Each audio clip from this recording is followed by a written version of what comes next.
Evening, everybody. Welcome to the Privy Council, episode 6. Seems like it should be more than that at this point, but it's only 6. And we're happy to welcome you in all tonight to talk a little bit about the Year of the Rabbit. And we'll give you some insight as to what that means from Chinese astrological. Actually, Old Hong Kong will give you insight as to what that means from a Chinese astrological perspective. We're going to talk about it, what it means from a geopolitical and other aspects. Yeah, no music tonight. We could have done Nothing Else Matters if we couldn't rack up the Chinese rapper that we talked about earlier this afternoon. But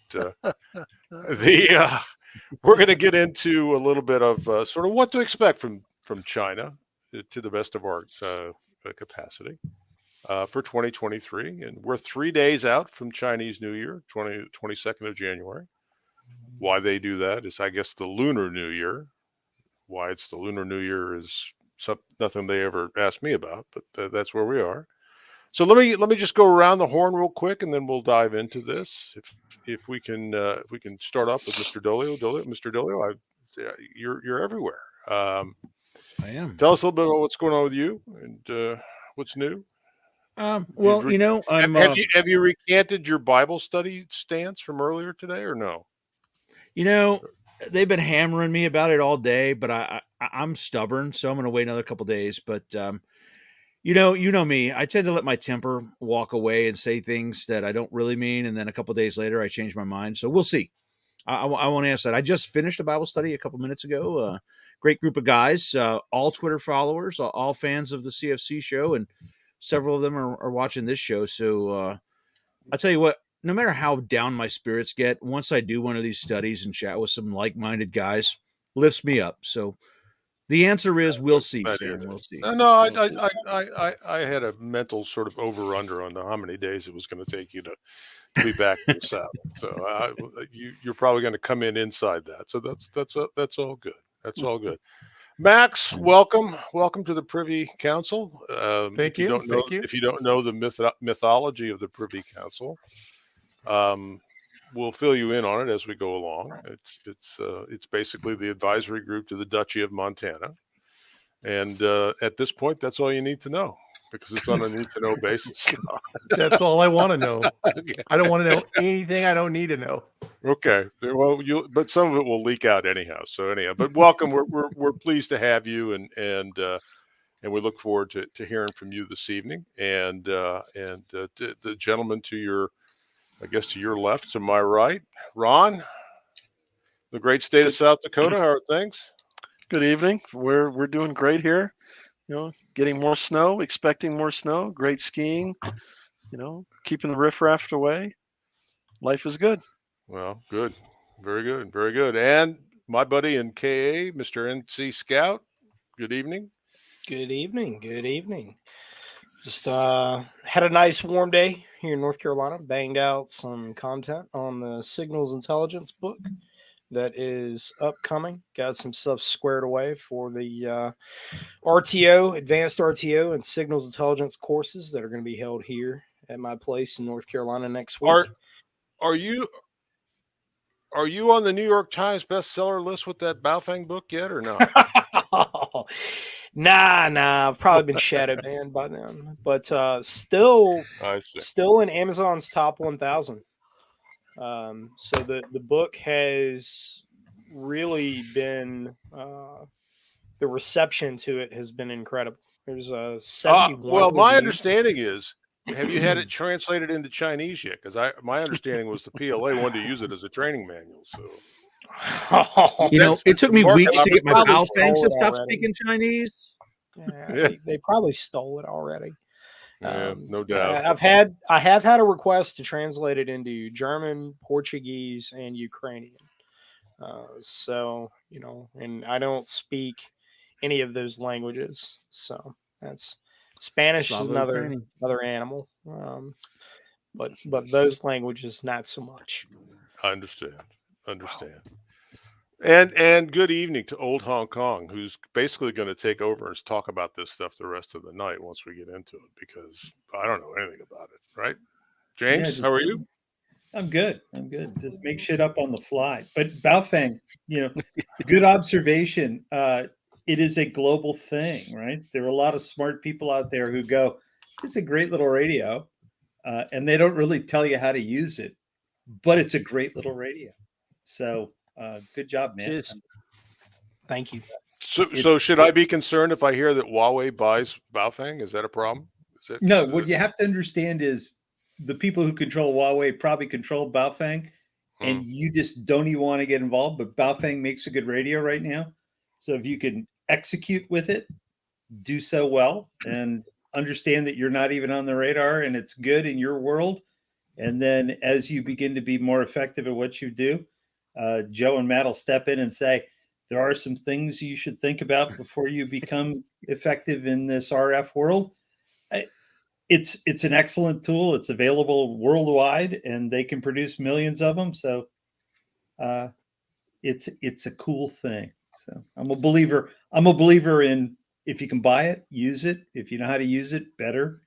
And watching this book take off and knowing these radios and how really bad their user manuals are. Good job, Matt. So Thank you. yeah, it's the way the world works. If you can find something that works for you and bring it into your home and make your world better, I think Baofeng has filled that on the radio side. Though I still have a soft place in my heart for ICOM. We talked about that. Yep. And we're happy to welcome back this week Mike Bennett. Mike? Yes, sir. I had to clear my throat a few times so I wouldn't offend with the gravel voice. I wanted to be nice and melodic, kind of sexy sounding. So. What the hell happened to Mike? Melodious. Somebody has kidnapped Mike. I don't know. Mike, are you screaming? Well, Mike's been in Canada, so he must have become very woke. So we never know. I'm telling you, you can't tell these people you're American because then you're going to get a whole bunch of crap. Nah, it's not true. It's actually been pretty good. The RV park is a little different, I think, because it's populated a lot by snowmobilers, and they seem to be kind of like mind as it pertains to Trudeau, Mr. Trudeau. They're not big fans. Fidelito? Yeah.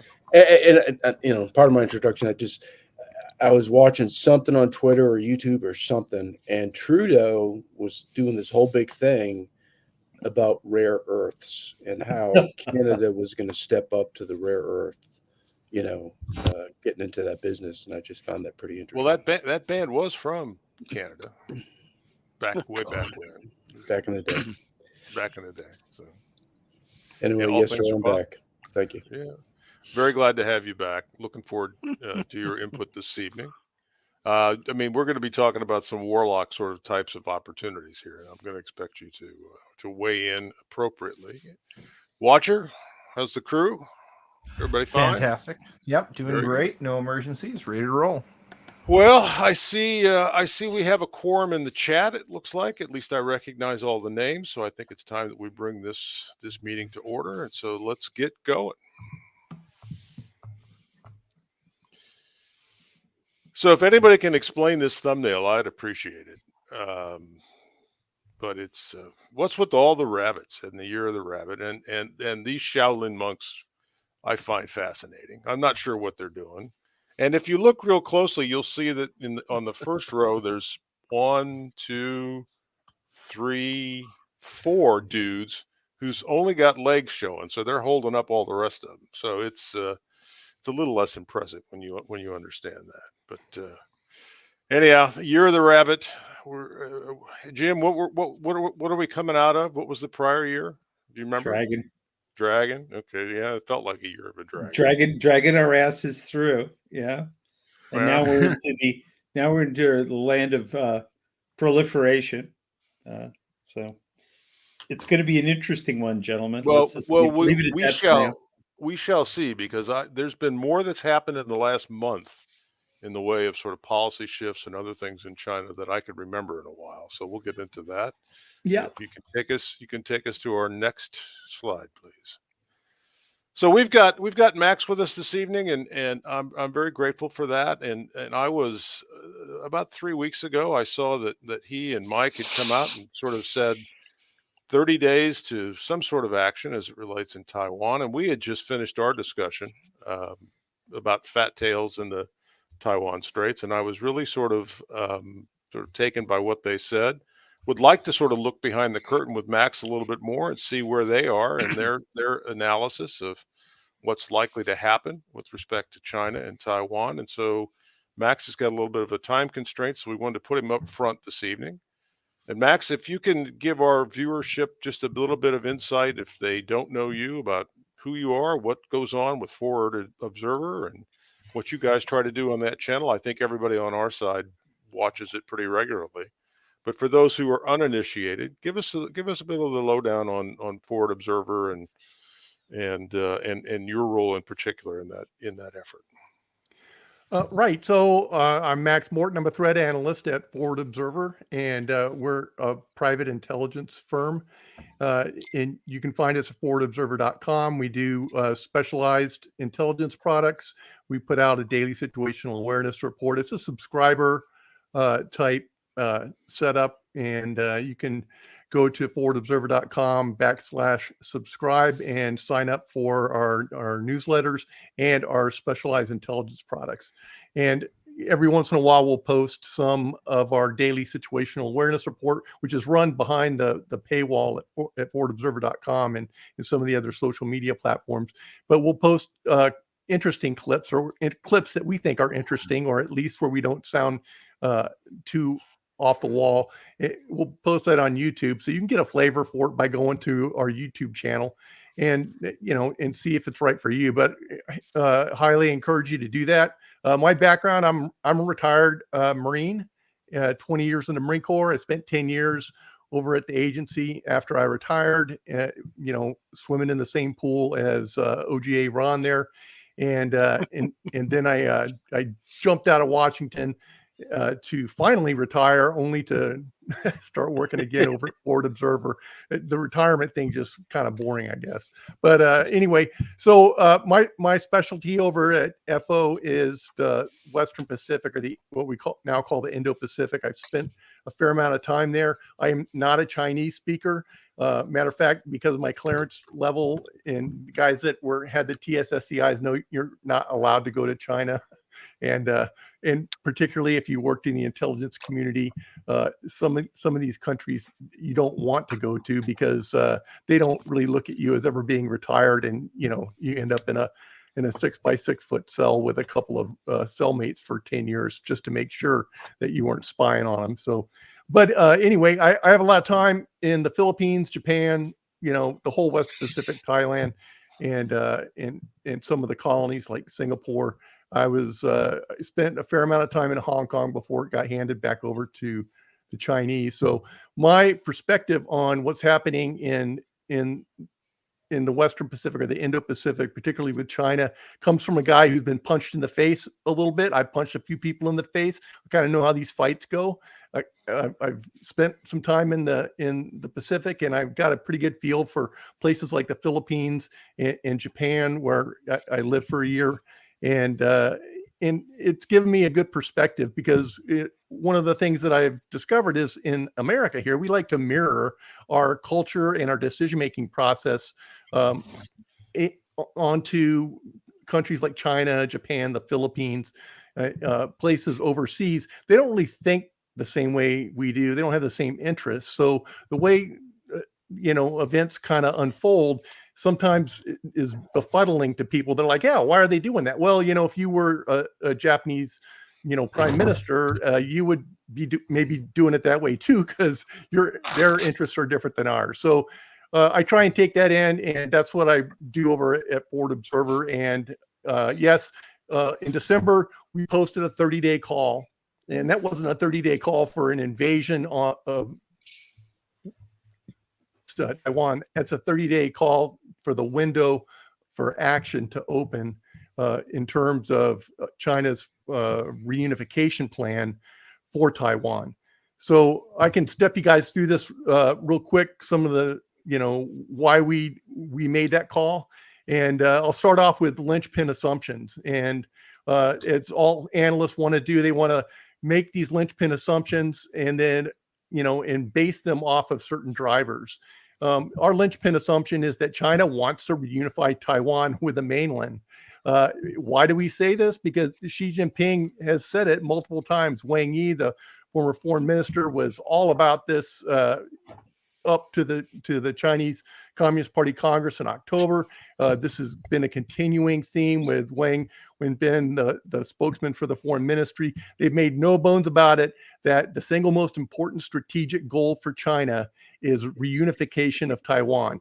And there are a lot of reasons why. I know the folks here on the council have covered this in detail in previous council sessions, but the big thing is it's a status thing for China to regain Taiwan, but it's also an economic thing for China, because what do you make in Taiwan? About 92% of the high-end chips, 65% of the medium grade or better chips are made in Taiwan, and that's a huge lever on the global economy.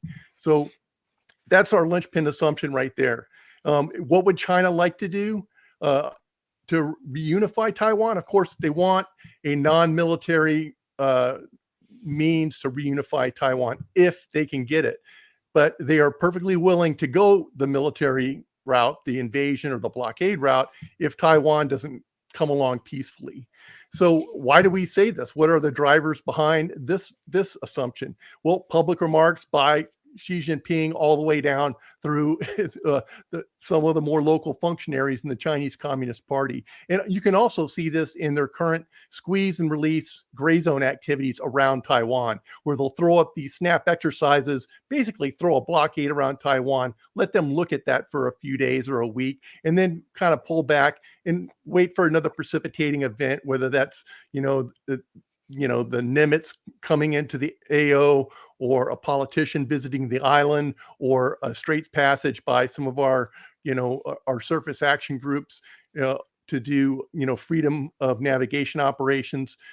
Some precipitating event will get the burr under the saddle in the Chinese Communist Party, and then they'll just throw down another big exercise in and around Taiwan, cross the median line, send in fighters into the ADIZ and bombers, and basically kind of flex themselves. Well, what is this all about? This is about getting Taiwan to understand the limits of their geopolitical goals as an independent democracy, because China is not going to let them do that. And that's what they're trying to tell Taipei here is, hey, you can talk about this all you want, but that's not in your future, and you just need to come along quietly with us. And while they're doing this, they're using what we term the Beijing model of subversive political works in the enemy camp. And this is real important, because this was the primary model that won the Civil War in the late 40s between the Chinese Communist Party and the Kuomintang. And they basically sieged Beijing, but they used subversive political works within the ranks of the enemy to get the military forces and the civilian leadership in Beijing to basically throw down their arms and invite the Chinese Communist Party into Beijing. That's what they want to do with Taiwan. And that's why you see these kind of glimmers of the Beijing model going on right now. And I think we talked about this last week at FO and maybe the week before too. Taiwan is busy right now rooting out spies, Chinese spies, in the high levels of their military and their defense establishment. Why? Because China is successfully using elite capture, like they use on us, and even more, these subversive political works to capture these key leaders to get them to lay down arms when the time comes for reunification. So how will the forced reunification go in, from the forward observer model? Well, it's going to begin with the gray zone coercion. And that's what we're seeing right now. Economic and political and some kind of military demonstrations just to kind of use the psychological warfare information operations to convince Taiwan that their future is with mainland China. If that doesn't work, then the next step up is going to be the blockade. And since Taiwan only has roughly about 30 to 60 days of energy resources on the island available to run the island and also run its military, that's a pretty quick blockade or siege of the island, they could bring Taiwan to their knees pretty quickly without any direct U.S. intervention. And what China is going to do with this blockade is try and basically subvert the escalation ladder with the U.S. for direct intervention. They're going to put in the blockade, but try and avoid any direct conflict that would draw the U.S. into some type of overt intervention as long as they possibly can. If the blockade doesn't work, or there is some type of direct intervention by allies, then you could expect to see further escalation into seizing territories like the Kinmen Islands or the Pratas Islands that Taiwan owns, but happen to be a little bit closer to China. They're not really strategically important, but they're kind of an exclamation point on the, hey, you need to reunify with the mainland, threat. And possibly even they could jump into the Senkakus to the north in conjunction with a blockade to use those pretty much unmanned islands as missile bases for their anti-access area denial missile systems. And then after that, it would go full invasion. So I think everyone is looking at the timing. I mean, I think the council and FO is kind of like on the same sheet of music all the way up to the timing point, and maybe even on the timing point. But some of the timing point as well. So we think April is sort of the window for the actual invasion, but you might see a blockade before that in the context. Yeah, of we're right on with the blockade. Sort of softening up the target. Hey, Max or James or whomever, just a question. Some public things have been said by Biden as to and others, but we will support Taiwan. So before I go off of that, I wanted to mention you said earlier some of your analysis is based on the senior leadership's public comments, and I just kind of a quick yes or no. I think I know the answer, but when one of these guys makes a public comment regarding what we're going to do, we China, are they serious? Do they have a plan when they say it, that they actually mean it? Do they mean what they say? The way I look at that is, what is the history of the speaker in this case? I mean, if Xi Jinping says he's going to do something, does he do it? Generally, yeah, he does it. So his credibility is a little bit higher than somebody like President Joe Biden, who I'm not certain he's on script a lot of the time, and he says things kind of off the cuff, and he may be basically overestimating the gravitas and the capabilities the U.S. has to intervene in the Pacific, and he also may just be throwing up a big bluff. That leads me to my next. It was a rhetorical question, and I'm quite certain many of the people in our audience understand the difference. So I'm not really being fair. No, I don't think Biden is serious. I mean, I don't think he can. But these guys are is really. Yeah. I mean, when they say something, you really should pay attention. Yes. And then the other thing, the question is, as far as to what extent will the United States, support Taiwan? Is there some kind of treaty that codifies in writing, an agreement, an alliance that specifically states these are the trigger points? This is exactly what will, get us into the game. The Taiwan Relations Act doesn't commit the U.S. to the defense of Taiwan. It's an arrangement where we supply arms and munitions to Taiwan to support their, not really their independence as much as their ability to decide their own future in the way they want to go with regards to China. So there's not an actual treaty in place, like a mutual defense pact, like we do have with the Philippines, and we do have with China, we do have with South Korea. There's nothing like that. Well, you guys didn't see the Pelosi protocols? I guess those haven't been released yet. I mean, who knows what happened then? I don't even want to know. I know.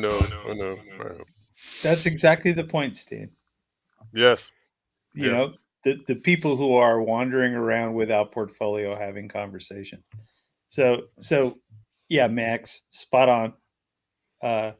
Listen to the words, listen to what she says, listen to Liu He, understand why they're all of a sudden out there waving carrots. Hence you're the rabbit. Been playing that kind of routine. You got to listen to the words, because I think a lot of people go, oh, it's posturing, it's this. Yeah, it's all the above.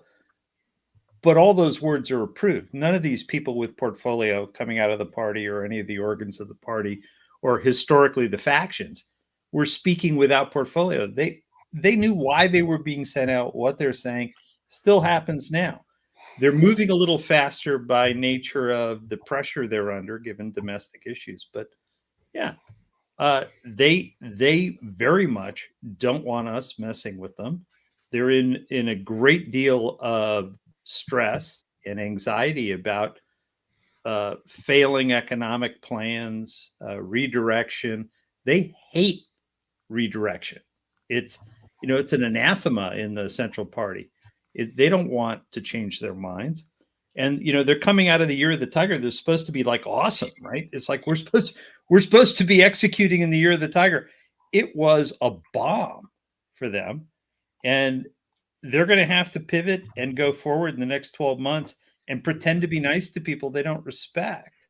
And so the thing on Taiwan, yeah, the KMT is like drifting back into the center of power, but the KMT is still aligned to this one China thing. They've always been aligned to it. Their relationship between the KMT and the Communist Party of China, the CPC, go back, 40, 50, 60 years. There's an alignment there of relationships that hasn't died yet. These guys are like Paulson and Kissinger. They're still talking to their old friends, that subverts newness in policy. And so Taiwan is locked into this history of being very tight, especially the KMT, being very tight with the concept of a single China. And they've always been kind of outside the bubble on the passive side of the relationship. Taiwan got a taste of being on the aggressive side, asserting itself, controlling semiconductors, controlling growth, controlling technology. And I think the Chinese are in a state of they're distressed, I think is the way to say it. And so they're going to come out and tell everybody what they think people want to hear. But within each of these speeches will be core structural strategies, which is, we're not going to give, we're going to push. And they'll come out and they'll have meetings like they did in Davos, and they'll have meetings like they have with Yellen. But then they'll move on the Indian frontier, and they'll move in the South China Sea. And Max mentioned Pratas Island. There are only two pieces of dirt they need. They need either Pratas or Batanes in the northern Philippines. They need a divert airfield for their naval wings. That's it. If you run that band across that area, those are the two things they'll probably have to take, one at least. So they don't have the ranges that they talk about, much like the F-18. They're kind of stuck with it. Don't get me started on the JSF. We've had that argument a million times. They really need a piece of dirt north of the Philippines, south of Taiwan, and that'll probably be where they move on territory. So we're looking at China being pressurized economically, systemically, globally, and they're going to do something, but they've been putting caveats out. There was an interesting article this week about how junior pilots were being asked to fly missions to intercept foreign aircraft. For a long time, we've been having the conversation that junior pilots and errors were going to be the way this all happens, right? So do they have to have that student flyer sort of sticker on the canopy there? No, but you can't make this shit up. They no, I know. My reaction was much the same. Yeah, but back to Max. Listen to the words, man. They really do telegraph. The difficult issues become what's going on between Taiwan and China that we don't see. What are the traditional relationships through traditional and clan and family and party So it goes back pre-Taiwan to the KMT relationships into the Communist Party. That's the stuff you can't visualize. There's no human that gives that to us. And there's no way to record it because it happens in family clusters. We're victims to watching and knowing that there's stuff going on, but we can't map it, and we can't bring it into the technical needs of the organizations that support the strategic decision making. If there is any strategic decision making, not saying there is, I think we're really verklempt on strategic decision making. I haven't heard any in a couple of years, but we just don't have the core input to make rational decisions beyond listening to the public speakers. That's my observation. Well, we're somewhat fortunate, I guess, then in a world of mostly SIGINT intelligence at this juncture, because our two primary adversaries, as I'm told, both Russia and Vladimir Putin and the Chinese, probably do a pretty good job of telling us what they really think and what they really want to do if we only but listened. And if you go back to our conversations about the run-up to Ukraine, you know that we were told in advance, about NATO and this, that, and the other thing. And I think we've been told a great deal about what the intentions are in terms of the Chinese Communist Party vis-a-vis Taiwan. I think the only question is what's going to be the modality of how they try to do this and when. And we'll talk a little bit more about that as we get a little bit further down. I'm going to open this up to anybody else, Ron or Mike or Matt or anybody else who has a question for Max at this juncture. What are you looking for next, Max? What do you guys think are sort of poker tells, if you will, in terms of what's likely to happen here? Well, I think right now Xi Jinping, the Chinese Communist Party, they're kind of between a rock and a hard place in that they want to bring Taiwan under the mainland's control. But there's this thing going on in Ukraine, and the U.S. is really focused on it, and they're dumping weapons in there like crazy. And it's obvious that the U.S. military can't fight two near peer or peer adversaries simultaneously. So I think while China wants to reunify Taiwan, they also want to see if the U.S. overcommits itself to Ukraine and puts itself in a position where it can't threaten China at all, or it can take advantage of chaos of, say, maybe a Russian winter offensive that is successful and reaches the suburbs of Kiev, and there's a collapse of the Ukraine government, or there's some type of direct NATO intervention. China can take advantage of that, move on Taiwan with a pretty good assurance that the U.S. isn't going to commit directly. And so that's kind of, it's like they want to move, but they also want to see if the U.S. overcommits and gets stuck in Ukraine, and then they can possibly convince Taiwan to just come along peacefully. So right now, I mean, where is China sitting in the driver's seat there? China's sitting in the driver's seat here because in 96 hours, they can put 6 American division equivalents over the beachhead. It's 6 divisions. There isn't 6 divisions of U.S. forces, Australian forces, and Japanese forces available to respond to a conflict in the Taiwan Straits. Mm-hmm. China can put that many over the beach in 96 hours. Matter of fact, if you look at Tom Shugart's calculations, he says they can put that many across the beach in the first wave. And I say 96 hours because, no plan, once survives first contact, right? Yeah. no plan survives contact. So I say 96 hours. Can the Biden administration even have a principals meeting and get with their allies and decide on a course of action and get carriers pointed towards the East China Sea in 96 hours? No. But they're moving 300,000 155 millimeter rounds from Israel to Ukraine. They've done that. Yeah. Well, you got to give them credit. Yeah, I think South Korea is selling all of theirs too. They're selling. They're selling. We're moving.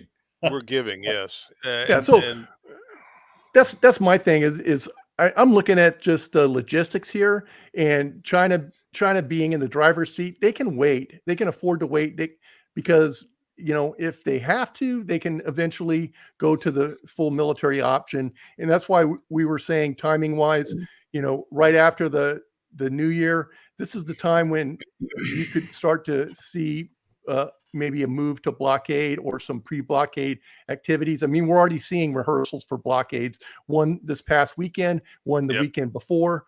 I mean, those are full dress rehearsals for a blockade. So we're kind of already seeing that happen.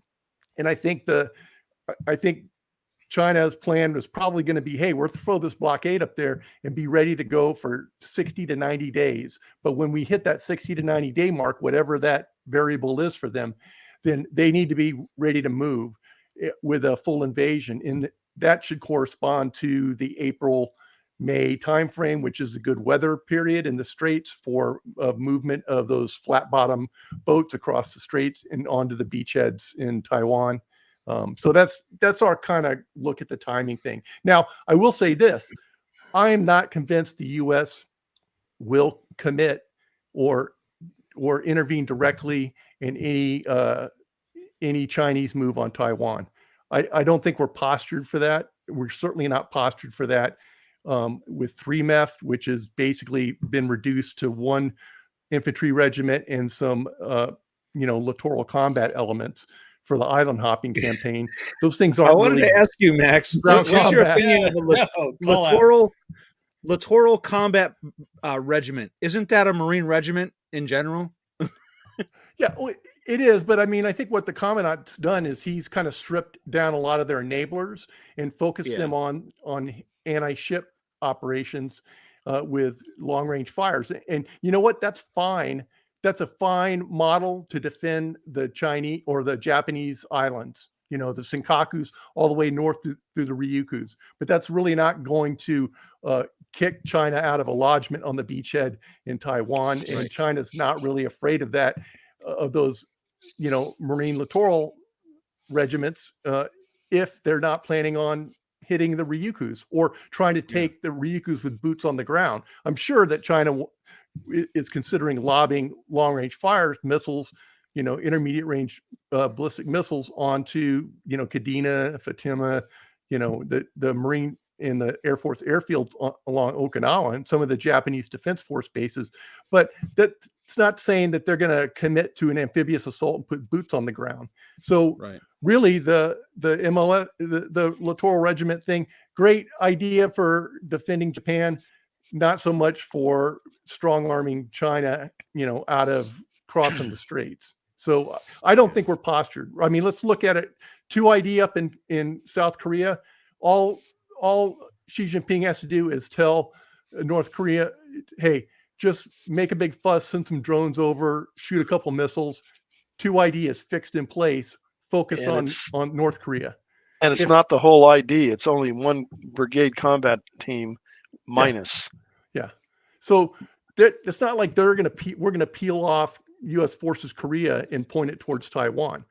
3MEF is basically 2 battalions in 9th Marines and Arctic battalions and 4th Marines are now Marine littoral regiments. And then you got 31st Marine Expeditionary Unit that's floating around there. That's battalion reinforced. So that's what you got right there. That's your ground force in theater. Next, you got 25th ID out in Hawaii, and you've got the brigade of the new 11th Airborne up in Alaska. But none of those forces are going to be able to intervene directly in the conflict within the first 96 hours.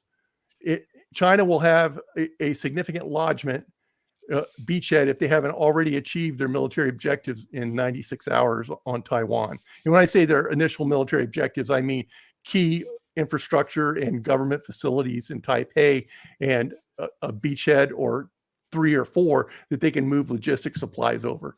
And, mop up operations, that could take 2 to 3 months. But, you're not getting China out of Taiwan once they've got those beachheads and they've taken that key government and and civil society infrastructure. So short of that, Max, the thing that's always given me gas about this whole restructuring of APAC is they're relying on systems for which we have no munitions, right? Right. So ATACMS, multi-launch rockets, anti-shipping missiles. I don't think we have but like 10 minutes of an engagement left in our arsenal. And so we're trying to build that stuff as quickly as possible, but we're shipping it overseas and using it at a rate I don't think anybody ever imagined, right? Nobody imagined how quickly these consumables would go off. So I look at the strategy. I love the strike strategy. I love the mobility. I love the literal sense, spelled differently than littoral, of the Marines being deployed in this way. I just don't understand where they're going to get the munitions and how they're going to get them into theater. I look at it and I go, God, it's a great story. It's awesome. But I sit back and go, the Chinese are listening to our words and they sit around and go, these guys aren't serious enough. Which to me is terrifying because that's home for me, right? I just don't get it. And I nod vigorously when I'm in DC and listen to people and they're going, this is awesome. And I go, well, it's interesting, but it's not awesome, right? You guys have got to do so much more. Because I'm listening to what they're saying and I'm looking at the holes. And I've heard so many people say for so many years, they're going to consume themselves and collapse. That's not happening, right? and I've never been party to they're going to consume themselves and collapse because there are only 90 million people that make a choice, right? It isn't the whole country. So it isn't the whole China. It isn't the whole of Chinese civilization. It's much bigger than that. I just don't see the collapse. I see a slow deflation at worst for them. But for us, have I introduced you to Gordon Chang? He'll explain that. Yeah. He's a nice guy. Every week they're going to collapse. No, and no disrespect meant to the people who've written books here. There are a couple of you. But when you write a book, when you make a play, when you say something's going to happen, it gets really, really hard to back up. But in this business of intelligence analysis, you're not always going to be right. You've got to be able to say, given what I knew at that moment, that was the right call. But, Ron, you got to dive in and help me here. That was the best possible outcome at that moment. I thought that was going to be the outcome. But then all this other stuff happened and all this other information comes out. So with China, it's an incredibly difficult thing to predict, but we can listen to their words and we don't. That's the part that kills me. I think that's the thing that really gives me concern is that we're the only people who show up with both sides of the narrative well constructed for domestic consumption in the United States. It's terrifying. It's a little disconcerting. It's consistent with what I think is the primary ill of our society these days, and that is the capacity for self-delusion and self-hypnosis with respect to. I thought it was TikTok. Well, that contributes to it to some degree, but it's the capacity for self-delusion in the context of almost any issue that we talk about, when we want the outcome to be ruled by our feelings as opposed to our actual thinking, and we're guilty of that on Taiwan. We're guilty of that on many other issues, and I don't think. I think the Chinese are smart enough to know that even though there's these nascent rumblings of Japan rearming and Australia wants to do what Australia wants to do and all the rest of that stuff, I think it's too little too late. And I think they've probably moved forward their optimum assessment of when they should be able to act on this. It's not 2030, it's not 2035, it's not by 2050. The window from a disparity in terms of both military aspect and economic situation is probably in the next 2 years, and probably more than the front end load of that in the context of what's going to happen. And the Biden administration, I can't think of anybody who would be a better sort of opponent to draw out of the deck in the context of the situation. Ron, you're shaking your head. I need you to Well, say. I think the window's already come and gone. I mean, let's be serious. The 18th TAC fighter wing based out of Kadena, flying F-15 Charlie and Delta models, lost half its strength. They sent those F-15s back to the boneyard, and the United States, in its infinite wisdom, is sending, hasn't sent yet, but is sending F-16 Charlies and Deltas, 1 and 2 seaters, from Spangdahlem Air Base in Germany to Kadena to augment the remaining few F-15s that are there. Yeah, it's like the F-16's great aircraft, love it, great night fighter, but it doesn't have the legs and it doesn't have the capacity that an F-15 does, even an old Charlie model. So yeah, I mean, if we were serious, we would send the 4th Fighter Wing from Seymour Johnson in North Carolina with the F-15 Echoes, the F-15 bomber version, if you will, and send those to Kadena. That would send a statement. The our air base here in Ellsworth, South Dakota, the 28th Bomb Wing with B-1Bs, has a small detachment in the Pacific Bomber Readiness whatever initiative crap based out of Guam. And they're, they got what, 4 or 5 B1s, and that's deterrence. That's a joke. Mhm. It's like the modern day version of, hey, let's line up all the airplanes wingtip to wingtip on Ford Island, because we're not doing anything but throwing chum in the water for these guys. Um, we talked a little bit about ammo and the prodigious rate of consumption of ammunition. I mean, I don't know how many stories have been told about um, massive missile attack against a carrier battle group or surface action group or even a single vessel. Those vessels only carry so many defensive weapons, air-to-air missiles and sea whiz, and after a while, the Chinese ain't going to run out. So yeah, and the Yeah, Japanese are doing all this rearming right now, and it's all planning. There's no actual stuff. I mean, it's you know, and Taiwan. We keep seeing these reports that Taiwan really isn't serious about their defense.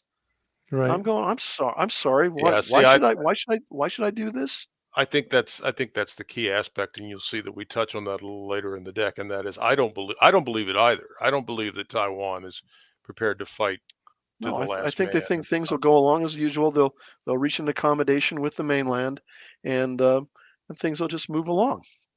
And I don't see a compelling reason, microchips notwithstanding, and I'm not sure that that is sufficient, at least in my assessment of why we need to send Americans into harm's way to fight for Taiwan. I don't. This is not the fight for us to pick at this point, for more reasons than I'm going to try to catalog here. But I think fighting this fight at the end of our logistics chain is impaired as it is for a oh variety yeah, of reasons is not something that sort of bodes well. the We have a Pacific is greater a big ocean. we have a greater threat to us, and this is your weekly commercial that I'm going to bring to you.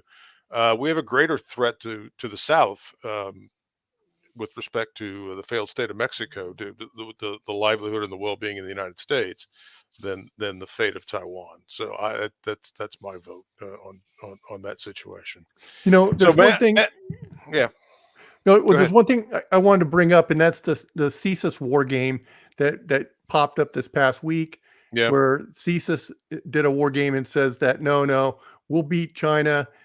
And even if China, does manage to pull it off, it'll be a Pyrrhic victory. Oh, great. I went through Like that Afghanistan. report. Yeah, Sorry. I just want to say, hey, that report, that war game has some assumptions that are not valid, and there's a timeline disconnect in the arms that we have available to us in that war game. It's not a near-term war game. For example, the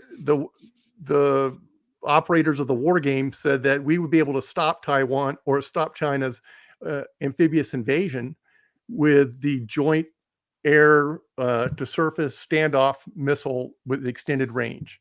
Well, right now, those missiles are not made for as anti-ship missiles. Those are land attack missiles, and the war game assumes that we will have worked out the bugs to use them as anti-ship missiles, and that's their linchpin assumption that leads them into saying that we would be able to stop or interfere with the Chinese amphibious assault on Taiwan just through the JASSM ERs. That doesn't even exist.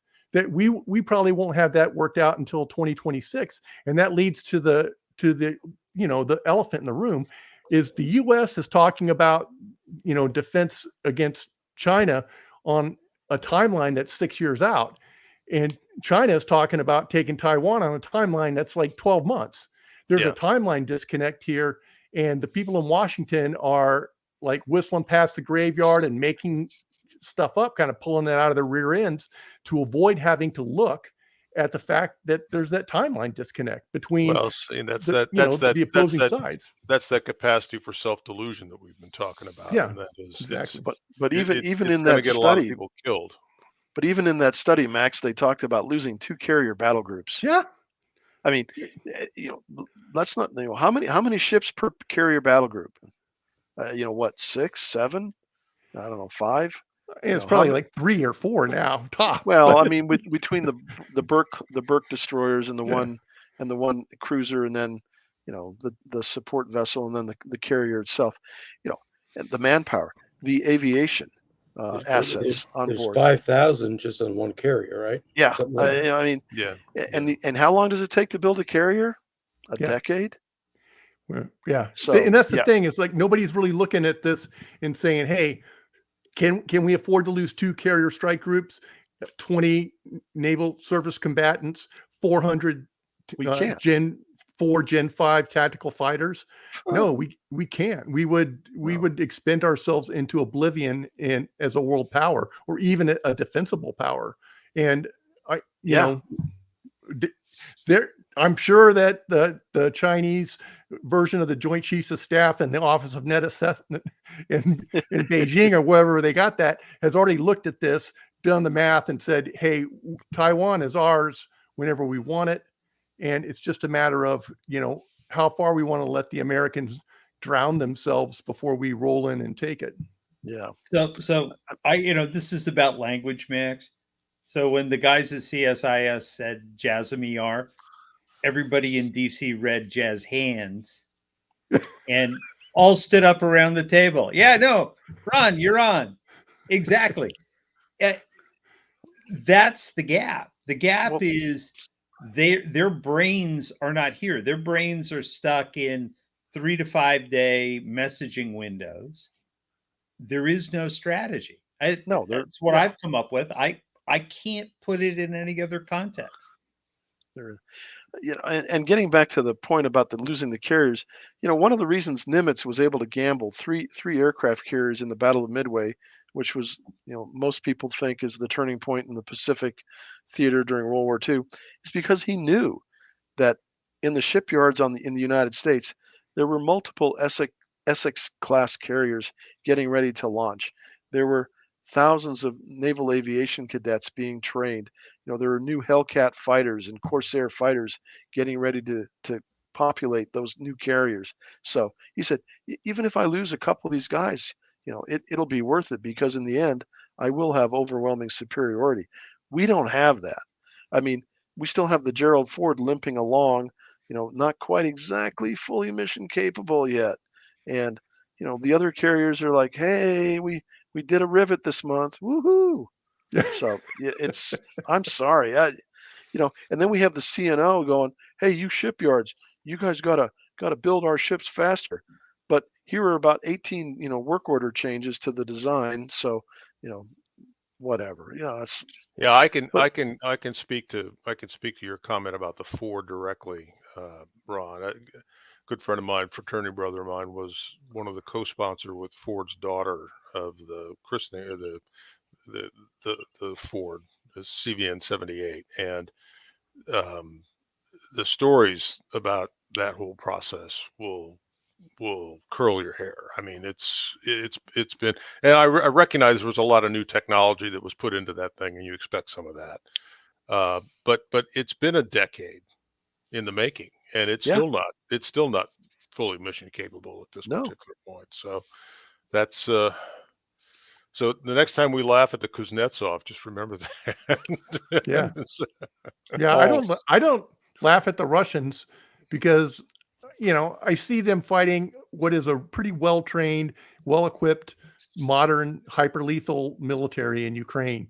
And they have some really bad weeks and they get their ass handed to them.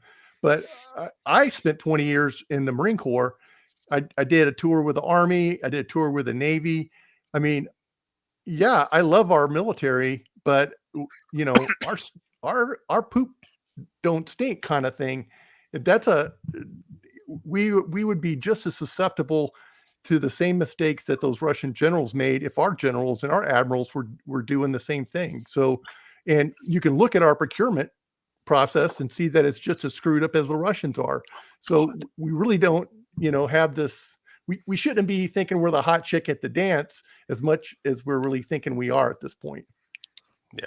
All right. I'm gonna put a pin in this discussion on Taiwan. Let me try to wrap this up with some high level sort of takeaways on this. I think Max is right on target with respect to a lot of what he's talking about, and I do think that this year will be interesting to see what happens with Taiwan. I don't think we'll get to a year from now without having had a much deeper and in-depth conversation around events in Taiwan and likely some outcomes, or at least attempted outcomes, to be able to rehash as we leave the year of the rabbit.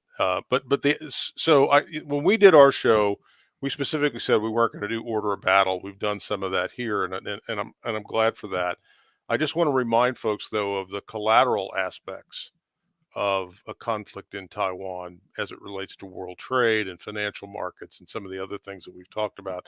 This isn't something that happens in a hermetically sealed, bubble that isn't going to have an impact on people's daily lives in the Midwest and other places, because financially and from a trade perspective and from an inflation and GDP perspective, there's knock-on effects of this that radiate beyond Gold Star families and what have you. So just keep in mind that this is a serious overhang for us for the next 12 to 18 months. That's my assessment.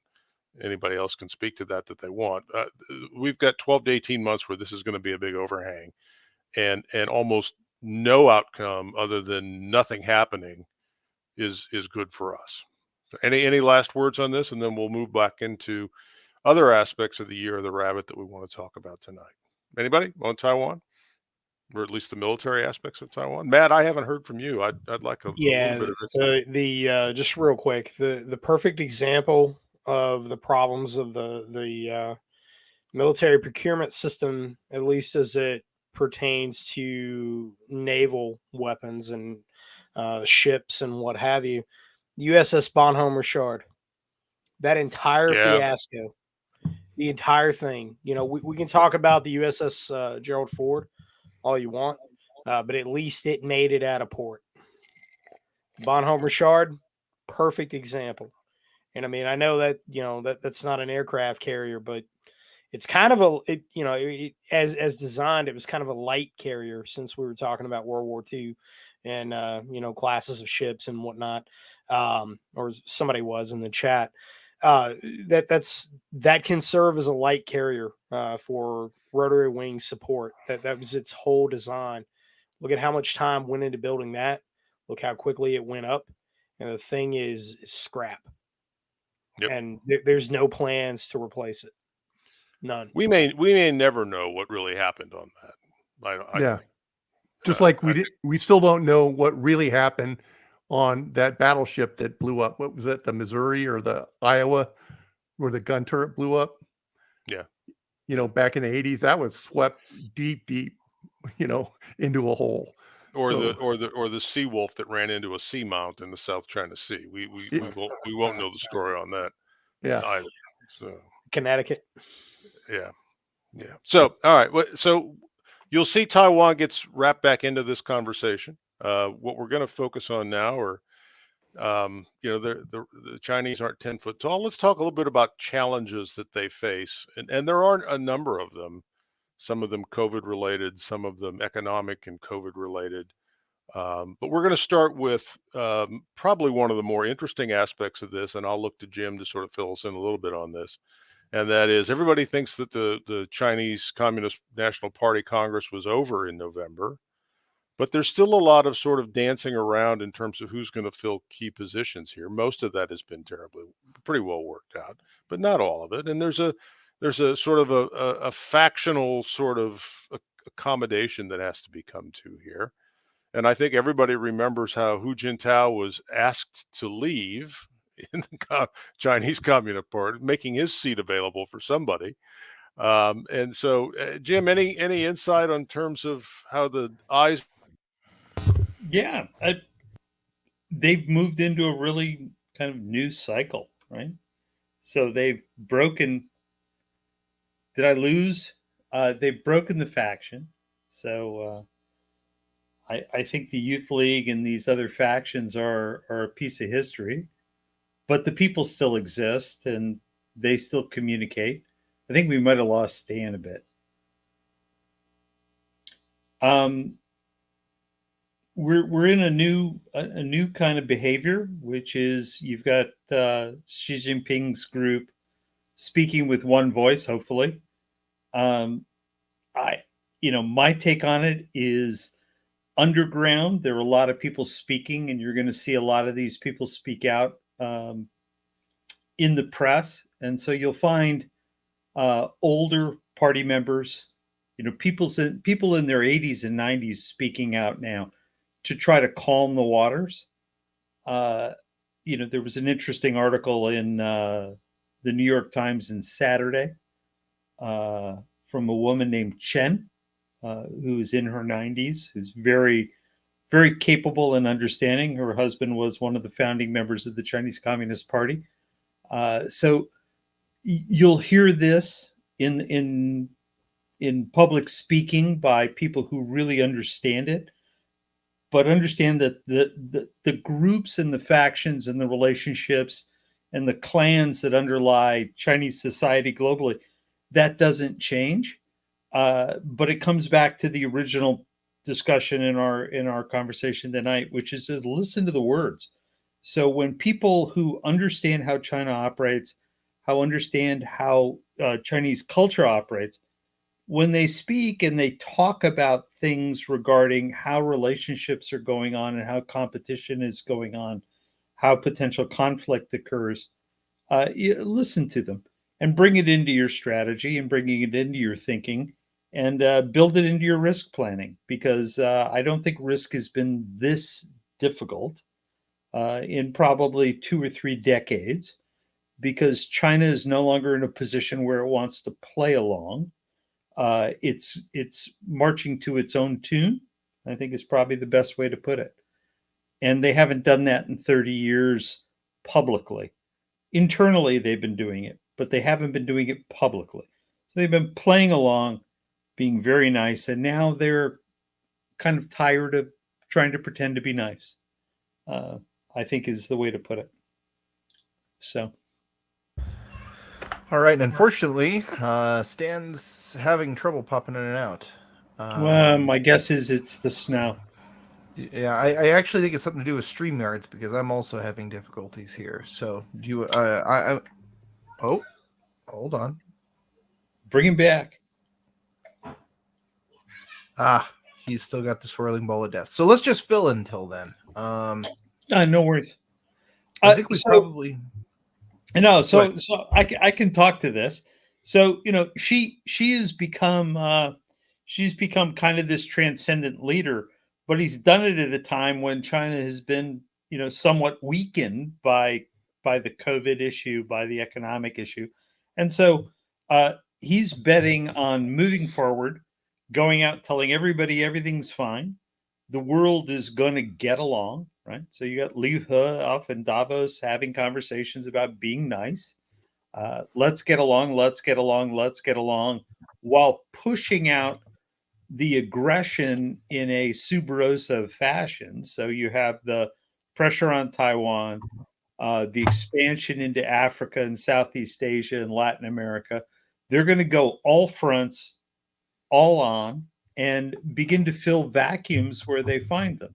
And we being the West, have really lost the ability to compete in markets like South America and Africa because we're very legalistic. The Chinese don't have the same barriers. They're willing to go into these markets and adapt, until which time we wake up to the fact that we don't adapt well outside of our legalistic structures. The Chinese will win in Africa and Latin America in markets that are going left, and they're going left on political biases that we can't really compete with because we're not present. I mean, I don't know if you guys know, but you know, if you look at who wins contracts in Latin America and Africa, there are not a lot of American corporations or European corporations that win. Europe is much better at it than us, but we're way behind the power curve on being Well, not even just not win, not really bidding, right? No, we don't bid. I mean, it's just not our game anymore, Joe, because we're not enabled, we're not allowed. Because if we get it, you know, if we have a representative or we have a distributor who actually gets afoul of some law, it comes back to the American management of the corporation. And this was set up in the late 70s as the Foreign Corrupt Practices Act, and it is the correct thing to do. But if you're alone being correct and you have a strategic imperative, it gets very difficult. And you know, by nature of that situation, the only mechanism we have to engage globally is the Pentagon. So it appears the Pentagon is our global engagement tool nowadays. And we're going to have to find an alternative to pull commercial activity and the concept of capitalism back into our discussions, because it's not doing so well now. But even the Pentagon, in its own domain, has the same kind of, you know, moralistic, if you will, constraints imposed. Oh, you know, we're not going to do anything with those guys because, you know, they do not war crimes, but you know, they're human rights abusers. So, you know, it's the same kind of idea where you're putting so many constraints on you as a global competitor that no one else is playing that game. Yeah, it's the requirement of chastity and good moral virtue and whatever. It's the Leahy Amendment. Yeah, that's true. I mean, when I was working for the chairman, I mean, we were sitting there, you know, doing cheetah flips and pretzel moves to try to justify how we could continue to send Pakistan, you know, billions of dollars or whatever it was, of military and foreign aid, even though we knew they were out there doing, you know, the military was doing extrajudicial killings. And oh my God, you know, the wordsmithing and the meetings we had between us and state and Congress was, I'm just sitting there going, you know, well, shit, if we don't stand for this, if we don't, then we don't stand for anything. I mean, either we do or we don't. I mean, whether the Leahy Amendment's good or bad, it is. And we, you know, hey, you know, whether if we're going to do real politique, then repeal the Leahy Amendment. Otherwise, obey the fucking law instead of, you know, lying to yourselves and pretending and then realizing that you've just given, you know, murderers and people who are not allies of the United States in our efforts in Afghanistan to giving them all this money and equipment. You know, give it to India where it might do some good when they roll over the fucking Pakistanis. Sorry, did my laser eyes come out? I'm sorry. I'm sorry. No, there's no apology, Ron. You're spot on. Love it. So, but given what you just said, how many billions of dollars did we pump into Pakistan in said Jesus 2 decades?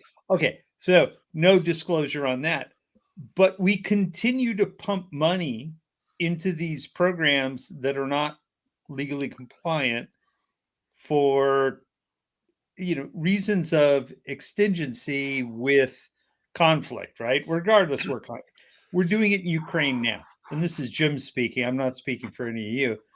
We're dumping hundreds of billions of dollars into Ukraine. Yeah. and there's no control on it. And Of yet course not. we go back to this discussion of things like the Leahy Amendment.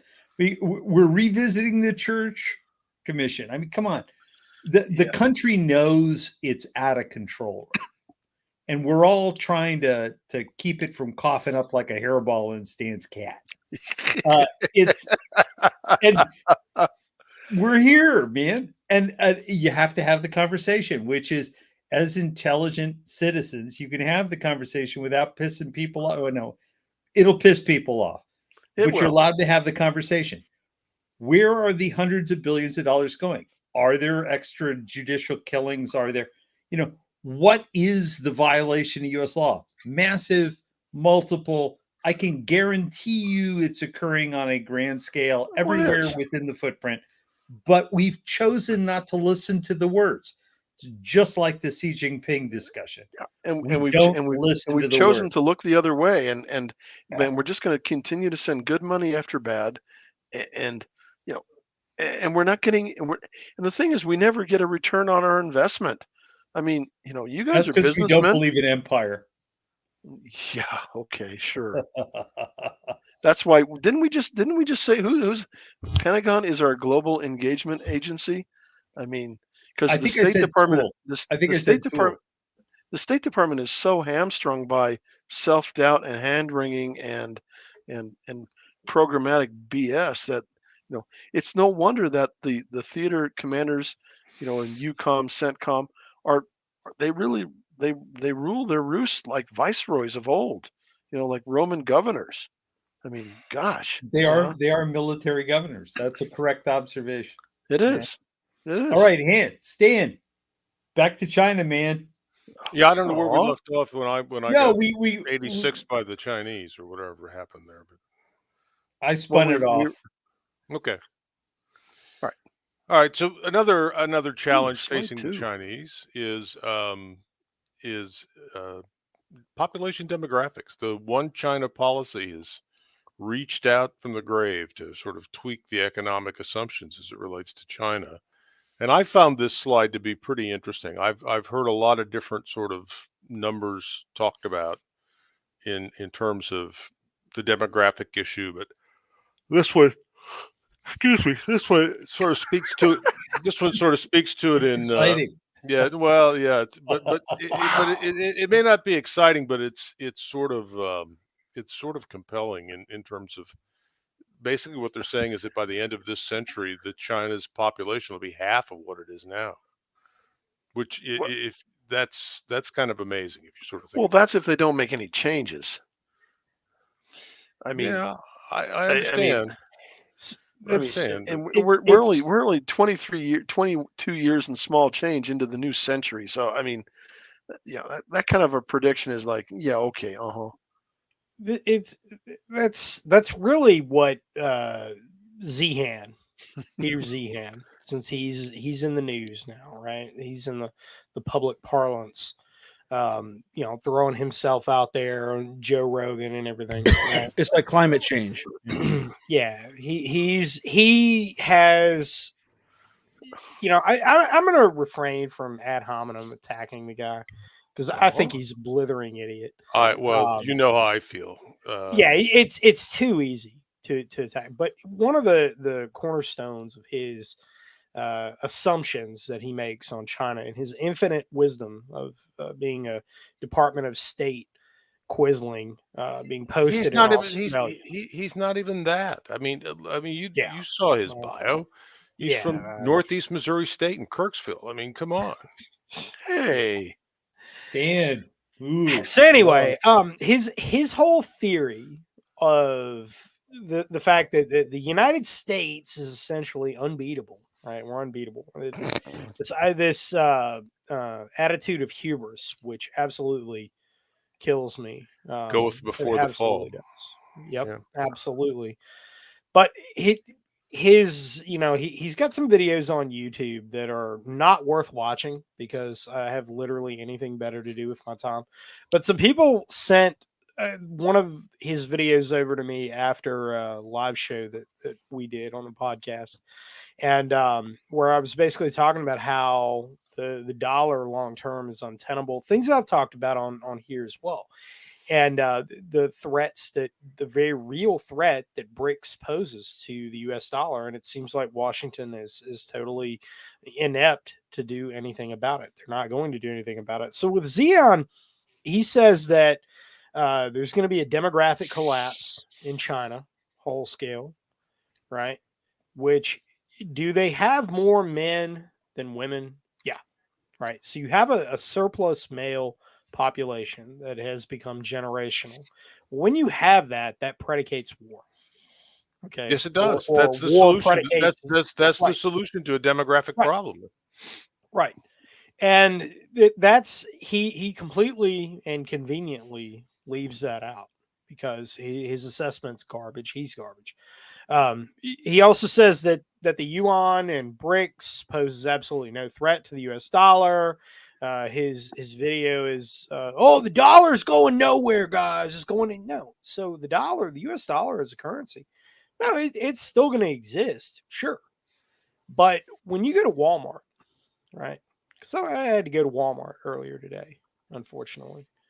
There's no eggs on the shelf. There's no eggs on the shelf. But you go in the grocery section, there's no eggs there. You go to the grocery store, any of the grocery Why did you have to go all the way to Caracas, Venezuela to go to a Walmart? Exactly. But when you look at the price, so, I didn't have to get eggs because food independence is something I've worked on over the years. And but I am curious, and I walk around and I'm looking at these things and the price of eggs. The price of eggs here in North Carolina. North Carolina is a primary poultry producer in the United States. The price of eggs is almost $8 for a carton of eggs. And so we're murdering ourselves. We're doing a real good job of that. But in the long term, when you're talking about the threat to the US dollar that BRICS poses, because it absolutely does. Inflation when they say the dollar is going nowhere, the guy's a moron. Okay, it's going nowhere but down, right? Your purchasing power is going down and at an expedited rate due to inflation. China may have a demographic reduction, sure, right? That happens. If you look at all of the populations within the United States, right, that makes up the populace of the United States, we have demographic reductions going on right now that nobody wants to talk about among the different ethnic groups that are in the United States. Save for one. There's one ethnic group in the United States that is exploding in its numbers. Right? But nobody wants to talk about that. Nobody wants to point these things out. But they want to say that, oh, China is going to experience a complete collapse. The population is going to collapse. The country is going to collapse. It's going to no, that's No, not going to that's happen. not that was not my interpretation of that graph. What I want No, I know. what I want to say though is that I think that is a call to action by the Chinese government Yes. because it has to address certain productivity expectations and certain GDP requirements and certain other aspects of this. There has to be a response, and those responses can run the gamut from monetizing Belt and Road, which we'll talk about a little later, to conflict and absorption of other demographics or other population centers. Taiwan comes to mind, as does other places like Indonesia. It starts to become almost a Lebensraum sort of discussion and I don't want to draw that exact parallel, but I mean this government, and particularly given its structure, and Jim can speak to that, given its structure and its need to perform on behalf of the masses, and if China's only 800 million people, then that's still a pretty big thing to try to manage here. I think this is a spur to more action by the Chinese, not less. I don't think they're going to send people home and say, "Okay, go make some Chinese kids, and we'll see you in 20 years." 100%. Let's go to the next slide.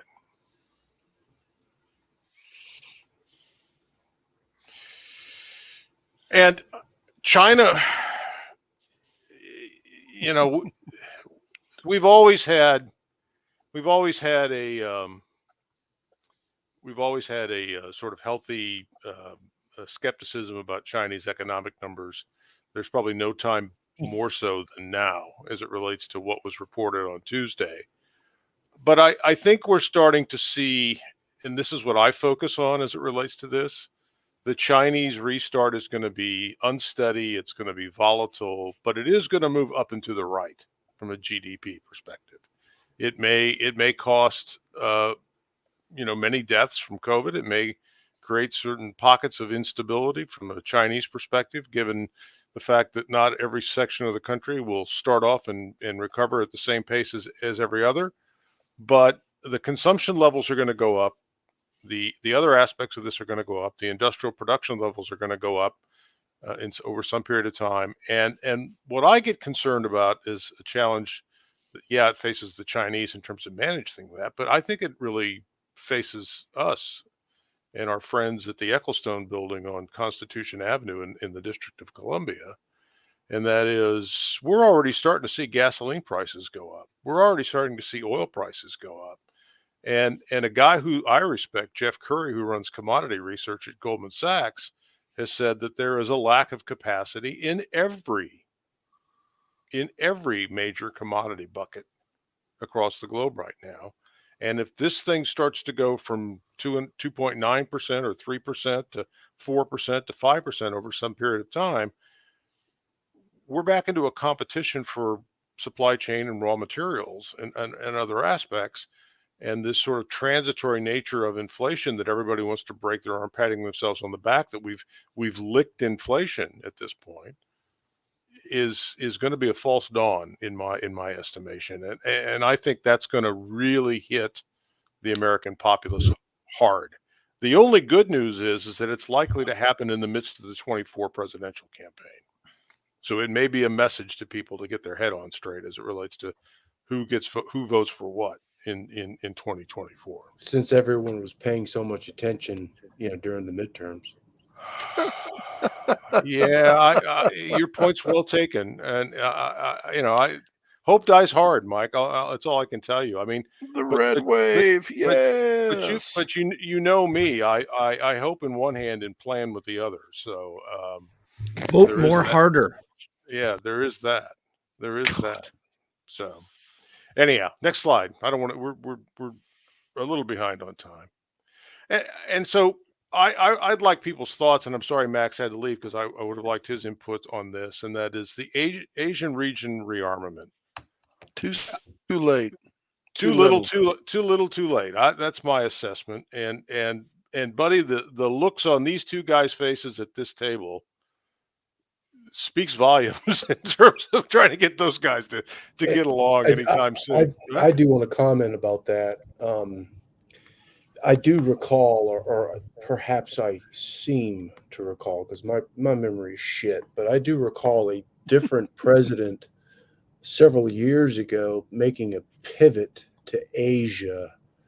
That was our whole, strategery thing going on. Was that the guy that went to a madrasa in Indonesia?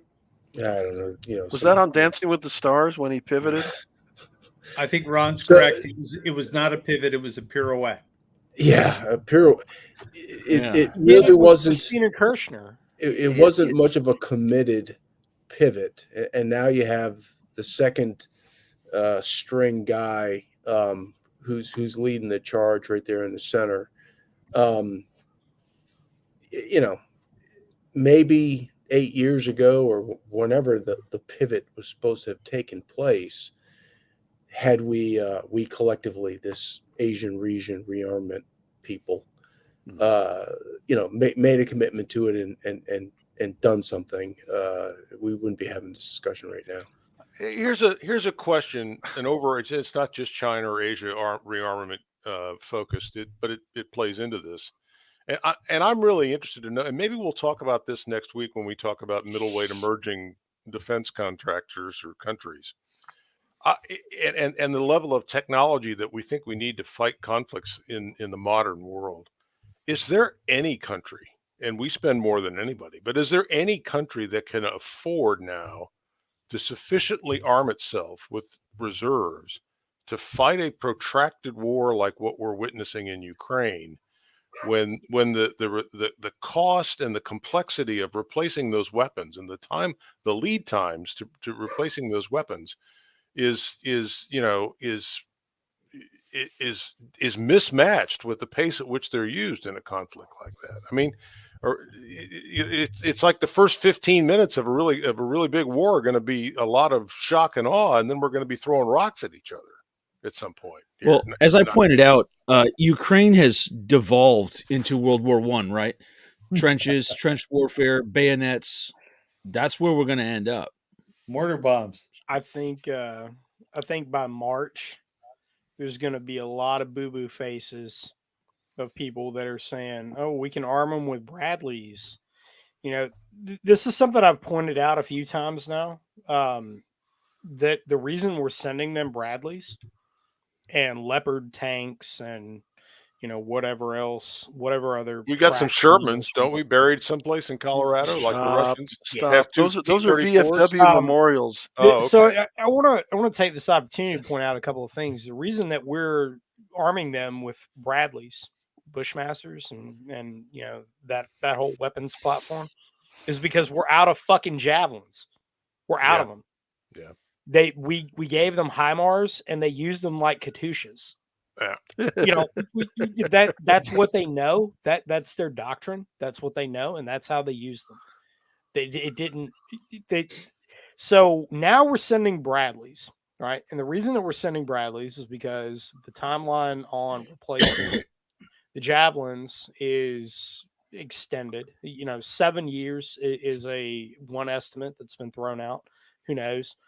Because of the EPA, almost exclusively because of the EPA on the munitions manufacturing process. Mm-hmm. Right? Doesn't really have to do with the chips. We can build that. It has to do with the manufacturing and the munitions itself. Right? The EPA is the roadblock. So that's a thing, right? And we're sending them the Bradleys, the Leopards, whatever else, right? We're nearly black on 155s, as old Hong Kong pointed out, and they're being purchased from Israel, right, and sent into Ukraine. And not purchased; they're just being sent. Yeah, well, however they're getting there, it's going to be a matter of time before they're black on those again. Right, they're out of those munitions. Those are war stocks for CENTCOM based in Israel. Yeah, so no, those are U.S. war stocks. Yeah, one weapons platform. One weapons platform that we did not see much use of during the invasion almost a year ago was the Russian counterpart to the Javelin. We didn't see that. We also didn't see many of the T-90s. We didn't see any of their current generation weapons platforms being fielded. I contend that there is a specific reason for that. And that is they were sending forth their conscripted forces, because they still do that, and old equipment to be bullet sponges for all our high technology.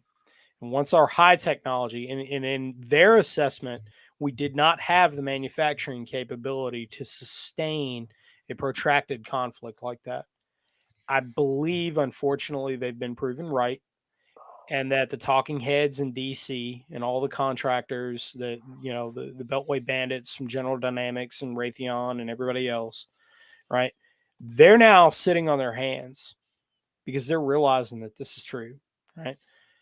And not only that, so the proof of concept here. So General Dynamics, I think, was the ones that introduced this brand new light tank, right? That they say they're going to field with the 82nd. So the 82nd Airborne is, in theory, going to get tanks. I don't know how the hell this is going to work. It seems like a terrible idea to me, but hey, they know better than I do, right? I was just a buckstorm. I don't know nothing, right? But just a trigger puller doing my job, following orders. I don't know anything about anything, but they're going to field this thing. What's their timeline on fielding this thing? They say they expect to get it by 2030. All right. 2030 is their expected timeline of fielding this weapons platform and getting it out there once the tests are complete. If you think about that, 2030, all right, so 6 years from now, well, 7 years from now, 7 years from now, they're going to have this thing fielded. The current Bradleys that they have, they're sending them forth, and you're seeing all the talking heads coming out of DC and wherever else that are saying, hey, if we send these, then we'll be able to spend the money and manufacture more. Except that what's the timeline on manufacturing a Bradley? Nobody knows because we haven't done it in a while, right? We don't know what the timeline is on manufacturing this armor. So this is an unsustainable conflict. And when you look at the supply line that the Russians have going into Europe, pushing into Ukraine first, and Joe, as you've pointed out on the podcast in the past, probably Moldova next. This is not something that we're going to be able to sustain at all. And when you throw China in the mix, right? He mentioned Novorossiya in his New Year's message, by the way, which is Moldova. So right. Yes, exactly. Exactly. When you throw China in the mix, I'm telling you, we don't have the manufacturing capability. It's not there. Plain The and arsenal of democracy isn't gonna work again this time. No. Sorry. Okay. No. All right. Let me come back to where we are on the slide here for just a minute. Your point is well taken. I think we face that across a number of issues. And this is, to me, the most intriguing international relationship out there at the moment, and that is India and China, and what's going to happen or what could happen as it relates to India and China, because they're in each other's backyard. And it's hard for me to project, although what I'm seeing out of Modi is a whole hell of a lot of realpolitik, and not a lot of self-delusion. And so I think that makes it interesting to sort of think about what are the possible forms of relationship between India and China. They're going to be competitors. And what's interesting is that Chinese parts makers, and some of which are Taiwanese, are now getting approved to go to India and set up plants to make Apple's doodads and gadgets. And I think that's fascinating for a number of reasons, economically and politically, and from an international relations perspective. And we're not going to spend a lot of time unpacking this tonight. I'm just going to ask that we keep an eye on the relationship between India and China, and not the cricket bats wrapped in barbed wire that we see in Taiwan and other places, but what's really going on between India and China is going to be interesting to watch. I'd also point out that Modi used to be banned from the United States, right? Yeah. Well, he's an India. He used to not be allowed to enter the U.S. He's an India first guy, so that puts him at a disadvantage in the delusional world of democratic politics. Let's move on. So the Chinese have executed more pirouettes in the month of January than we can shake a stick at. We've ended COVID zero. They're now making noises. We all talk about, and this is a Gordon Chang favorite, all of the zombie cities that exist across, and the collapse of the Chinese real estate market, and that's the savings basket for most Chinese because they don't really invest in their stock markets, but so now they're exercising some support for domestic real estate markets. Not a lot, but it started. And what's really been striking to me is the tone of diplomatic language that has changed since just before Christmas. And now all the willingness to have Blinken come over, and Madame Butterfly met with Li Hu in Zurich yesterday, or today, I guess it was. And everything's going just great. And if you know the story of Madame Butterfly, the Puccini opera, then it doesn't end so well for Madame Butterfly. But she's gonna come back and talk about all the great cooperative language and things that we're going to do with the Chinese, and it's all going to be okay. And I'll take you back to our first segment. Nothing's changed in Taiwan. Nothing has changed with respect to Taiwan. I have spoken to the Chinese, and I have peace in our time. Yeah, it's Got very it's very Neville Chamberlain. Yeah, that's a good analogy. Yeah, I apologize for not having thought of that. Jim, you want to weigh in on this a little That's bit? why I know you keep me around. you follow this stuff. No, yeah, it's the China government decided they wanted to come out and pretend to be nice because they need 12 months to play and things aren't going well domestically, and but they see us as vulnerable given how Biden's under the gun, and so they're going to come out and pretend to be nice between now and the 2024 election, and they're going to compete with us on every front, and where we have the audacity to push back, they'll confront.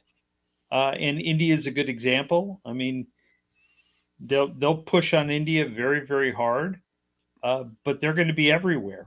They're going to do a across the board push in Latin America and Africa because for them the economic model is controllable. They control their statistics in a way we don't. So we're forced into a real tight place. We haven't done the capex on strategic requirements in the last 20 years, and the Chinese have, and they're going to try to wield that against us. So they'll do their best to overcome the technology gap vis-a-vis semiconductors and other things, but they'll do it with a happy face, and behind the scenes they'll be smacking everybody with sticks. But you can't. Yeah, that's just how it's going to be. And I don't think Yellen understands where she is. And I definitely don't think that Blinken understands where he is. He's running small game. Well, one thing that these meetings do point out is the competency gap between our leaders in the executive branch and the competency that we see displayed by some of these China hands who've been at this for a long, long time. I mean, none of these guys get to these positions because they were mayor of South Bend, Indiana, or its equivalent in Cincinnati. China. Yeah. It's astounding to me in terms of the meritocracy. We claim to be a meritocracy, but it doesn't certainly show in my view, in terms of any of the cabinet level positions that are now being filled in D.C. Was it Yellen Skull and Buns? No. No. She's a Berkeley grad. What are you talking about? Oh, he's actually got really nice hair. Yeah. Okay. All right. If you're going to go hot for this ultra MILF, dude, I'm out. No, we're not. All right, so this is a little bit of a slide for a break here.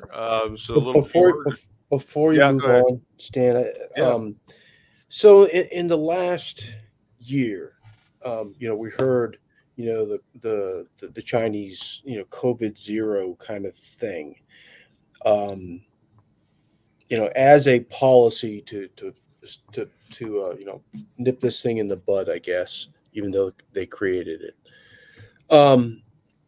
When I first read that and I first saw it, I said, I'm really not convinced I believe anything that they say, the Chinese, that they're afflicted with this massive COVID thing. And I saw all the buildings and, tents and stuff they built and whatever. And when I saw it, I said, I really believe this to be more kind of a psyop where they are trying to create this false emergency that will bite we, the United States, we, Joe Biden, and then Joe Biden's going to go into spin cycle as far as lockdown. Because the Chinese did X, Y, Z. We need to get on top of things and lock everything down. And then I saw your data. Obviously their GDP numbers aren't kind of what we're, if they're putting out 2.9% compared to years past, that's pretty flaccid.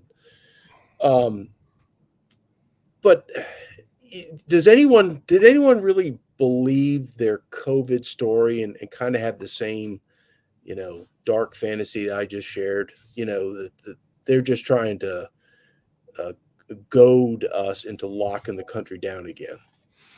I don't know that that's it at this particular point. So keep an eye on places like Milan and other places, because that's where it started the first time around. At the end of Chinese New Year, if we start to see things going on in Europe, that would be interesting. I don't.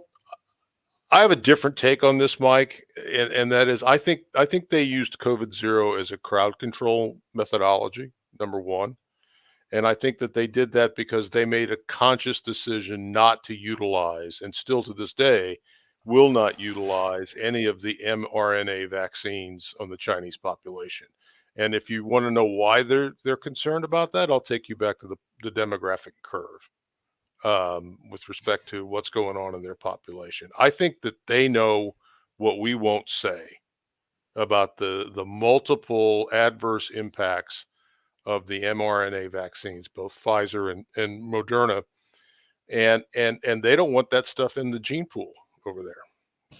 And I think so. They were left with not a lot of good options. I agree with you. But I'm just being up here in Canada. I've noticed a lot more people here in the Whistler area run around with masks, and I was just thinking. I said, hold on. Holy shit! These fools we're going to go down this whole rabbit hole again. I don't think we are. I don't think we are. I don't think the American populace has got the stomach for it again, and won't be fooled again in the context of, look, everybody who's unvaccinated is doing a victory lap at this particular point, right? And I don't think that goes back in the box.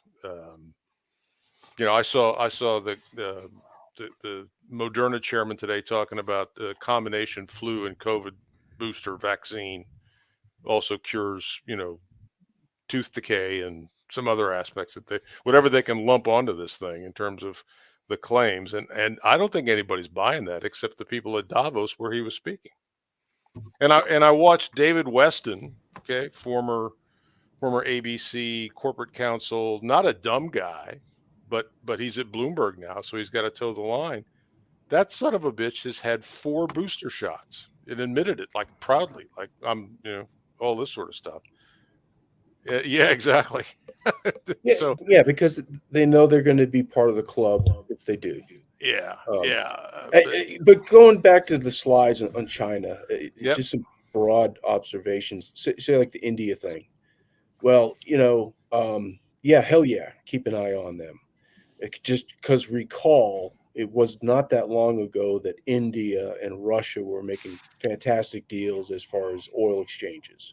They still are. They still are. Yep, Yeah. they still are. We're buying refined product. We're buying diesel from the Indians that is based on Russian crude. Ain't it great? We're funding both sides of the conflict of the Slavic Civil War. That's how magnanimous we are. We're Russia, wonderful, great people. Russia is very much in the middle of a 3-way dance. Like the Chinese and the Indians are historically they compete with one another for the larger hegemony, but that's not going to change. Russia has a very interesting position in this. They have a long-term favorable. We're great guys. Yeah, they have a long-term favorable nation status going all the way back to the USSR with the Indians, and and there was the whole Sino-Soviet split that Nixon exploited or laid a plan to exploit. And I think that going forward, if I don't really want to talk about Biden necessarily because his strategy is kind of with Blinken and everything. I think that their, at least in my assessment, I think that their nightmare is beginning. We're by the end of the, I said this the other day, I think yesterday on Twitter, that by the end of the Biden administration, and I think that his end is coming soon, America is going to remember him the same way they did Nixon. Very, very similarly. There's going to be a lot of parallels there with this. Now, you can take that in a bunch of directions, but whatever comes after this, right? Whatever ends up resulting after it, the best path forward is exploiting the hostile intent between India and China as competing peers, and that's something that Trump tried to do. There was some movement from the Trump administration to attempt to do that. It it didn't really get off the ground. If there had been a second Trump administration, I think that probably would have happened. But history being what it is, of course it didn't.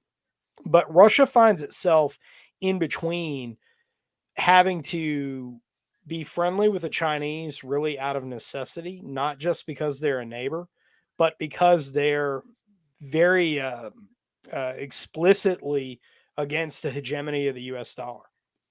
And they find themselves aligned with India because they're a good trading partner. They're a stable trading partner. And one of the best examples of this is the Indian purchasing of munitions factories from Russia. Like they have a huge Modi, to say Modi's a India first guy is kind of an understatement, but one of the policies that he put in place was the Made in India initiative. And I know quite a bit about their small arms manufacturing process, and they wanted to replace the INSAS rifle with another weapon, actually specifically two weapons, a 7.62 by 51 caliber weapon, which originally was going to be built by SIG. It was a SIG 716 that's since been dropped, and there's another weapon that has taken its place, and I'm not going to mention who's building that because that's kind of an NDA Palmetto. kind of No, deal. No. It's. I'm teasing. I know the manufacturer personally. I'll just put it like that. Okay. But I cannot mention him.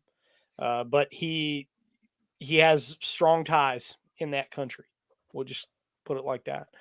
But the other weapon system is the AK-203 in 7.62 by 39. And India bought the manufacturing plant from Rosneft. It was very similar to the way that Venezuela did. They bought the tooling for the AK-103 and the AK-104, and they're manufacturing those in Caracas. But they did this, and it was the Made in India initiative, and it was kind of a wink, wink, nod, nod. It was a very good deal for Russia because they sold all of these, the steel, the munitions, the advisors, which is huge, the machinists, which are bringing all those manufacturing techniques down, the munitions plant itself, because when you make a deal with Rosneft, you're not just buying the plans to build AKs, you're also buying the plans to build every component of the munitions also that goes into that. So this is pretty deep. This is a deep relationship that the Russians have. Oil is yet another component to it. And then, when you throw in the aircraft deals that they have with one another, it's very, very interesting. And Russia and India have a very good relationship. Russia and China have a friendly relationship out of necessity, but they're not friends. That's it, and understanding that India and China are competing with one another for hegemony. That's something that we could exploit, and that's something that American foreign policy should be seeking to exploit. Of course, we're not going to. Matt, I don't think I think it's going to be tough. The I in BRICS stands for India, and I think that Absolutely. the relative comparison between what club to belong to, if I'm Modi or Modi's successor or anybody else, and if I have to leave my traditional non-alignment stance, which is where India has been, they sort of play both sides in this. If I had to leave that 5, 10, 15 years from now, over the next 5, 10, 15 years, I think that the alignment with the BRICS is going to look much better than the alignment with the United States in its current situation with expanding debt and interest payments and I a don't try disagree a to bit. create colonies out of the Europeans. I Well, don't think that that's going to be in a cold clear-eyed assessment of where to be in over the next 2 decades, I think the BRICS alignment is going to be much, much more attractive than what's left of the rump NATO nations and our other colonies in Europe. I just do. I mean, what's the attraction to being a trading partner with anybody in Europe at this particular point, unless you're the Chinese and you're selling them knockoff goods, right? Right. I mean, I just Right. there's no compelling reason to be engaged from a European perspective, and we don't have one either. Matter of fact, they're actually bitching about the incentives for electric cars that were placed in this most recent, this most recent legislation, when in fact we defend them every day and all day. I just it's I don't I think BRICS is going to be the wave of the future. It won't last for very long, but I mean it's gonna be the cool crowd because they actually make Right. stuff. They produce stuff, Yeah. No, not I just software. agree with you. I agree with you completely. But if long term, if a strategy is how to the strategy of breaking BRICS, that's the first piece that I would go after, because that is India. I see as the strongest economic piece of that puzzle that would still be favorable to the United States. But you're Yeah, exactly could very right. well be. Could very well be, and it actually is a functioning democracy that counts its votes faster than we do, with 3 times the population, almost 4 times the population. So So there's that too. the spin back to the China discussion, the kind of year of the rabbit discussion, is the Chinese have done everything in their power to undermine American focus on strategy. And for the last 24 plus months, we've had no strategy. We've been kind of putting out messaging fires worldwide. And in doing so, we've handed an incredible bag of money to these non-aligned countries in the BRICS, and they've been monetizing it, which feeds directly into the Chinese strategy to undermine American primacy, whether it's from a currency standpoint or an economic standpoint or a cultural standpoint or whatever it may be. And Europe is sitting there going, we got a war on our frontiers that we don't want to fund. And they've been doing everything they can possibly do to not participate. So the United States has stood back and said to Europe, don't worry about it. We got it. They've stood back and said, don't worry about this economic piece. We got it. When in fact, we don't have it. And we really have to step our game up quickly, if possible. But my instinct is much like what Stan was talking about. The Chinese have driven a wedge economically into our pitch because we just don't have a strategy and we have no capacity to engage. We're having trouble producing our own food. We're having trouble producing our own energy again, all based on really superficial policy shifts that have occurred in the last 24 to 36 months. So shame on us.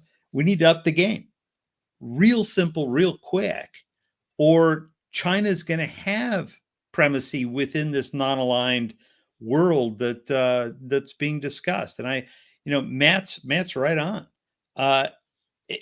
India has a very good long-term strategy of non-alignment. When they have an opportunity to take advantage of something, they execute. We pitch them the F-18, they buy the Rafale. They take 10 years to buy the Rafale. It's super difficult to sell to them, but they end up doing it in the end. You have to stay engaged and you have to do it the Indian way. We just don't have the capacity to engage. Our government, our culture, our legalistic structure just denies us the capacity to do commercial engagement globally. We really got to up that game. And that's where we are vis-a-vis the year of the rabbit, man. We got to get moving. And if we don't, if DC can't get out of our way, if they can't get out of the way of the commercial competition, they can't get out of the way of engaging with allies in non-traditional ways, we're going to be really hurting here. There's no capacity to engage at that level in this administration. I'm sorry. No, you're being honest. Gina Raimondo, come on. So I'm talking as an American first kind of centrist. I got to do it. That's where the strategy has to go. Yeah. And I hope they wake up to it. And we've got some interesting people in a position in the Congress, but I have this terrible feeling they're going to get beat down by the bureaucracy that does not want to commit to change. But Matt's right. Indians play a great game. We're just not aligned. We're not aligned. We're aligned with ourselves, and we've been pitching this. Post Bretton Woods, post 45. This is our pitch, and we don't get off it well. And the sad thing is, we've started playing real short ball on it. Yeah. It's all tied to election cycles here. That's part of the problem. Let's move on. I don't want this to drag too much further. So if I can go to my next slide in terms of, I put this in here because we've talked about Taiwan ad nauseum in week 3 and now again at the beginning of the show.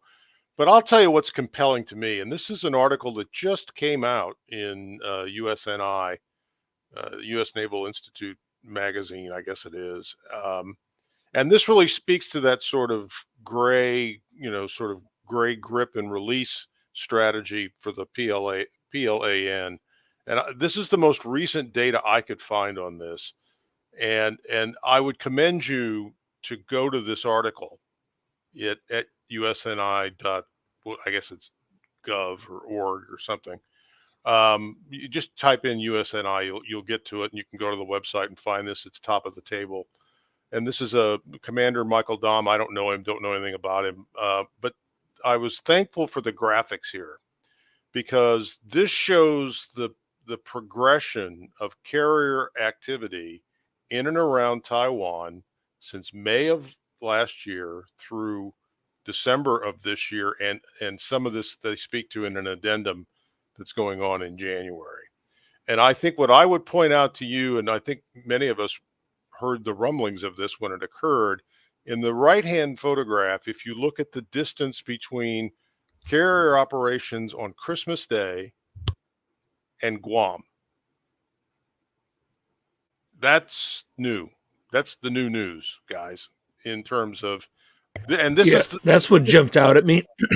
This is the Liao Ning. This is the former Soviet Ukrainian built hull that they've converted into an aircraft carrier. This is not their newest aircraft carrier, but this is the one they've got more time on task with. But this is now within 300 miles of Guam at this particular point. Whereas scant months before they were sort of playing around on the backside of Taiwan, and now this is far more aggressive, far more complicated set of maneuvers. So we need to be mindful of this. I mean, this is force projection in a way that we haven't seen. I think also that January 1st movement between the Senkakus and Okinawa. Yeah. So just keep an eye on this. Next slide, please.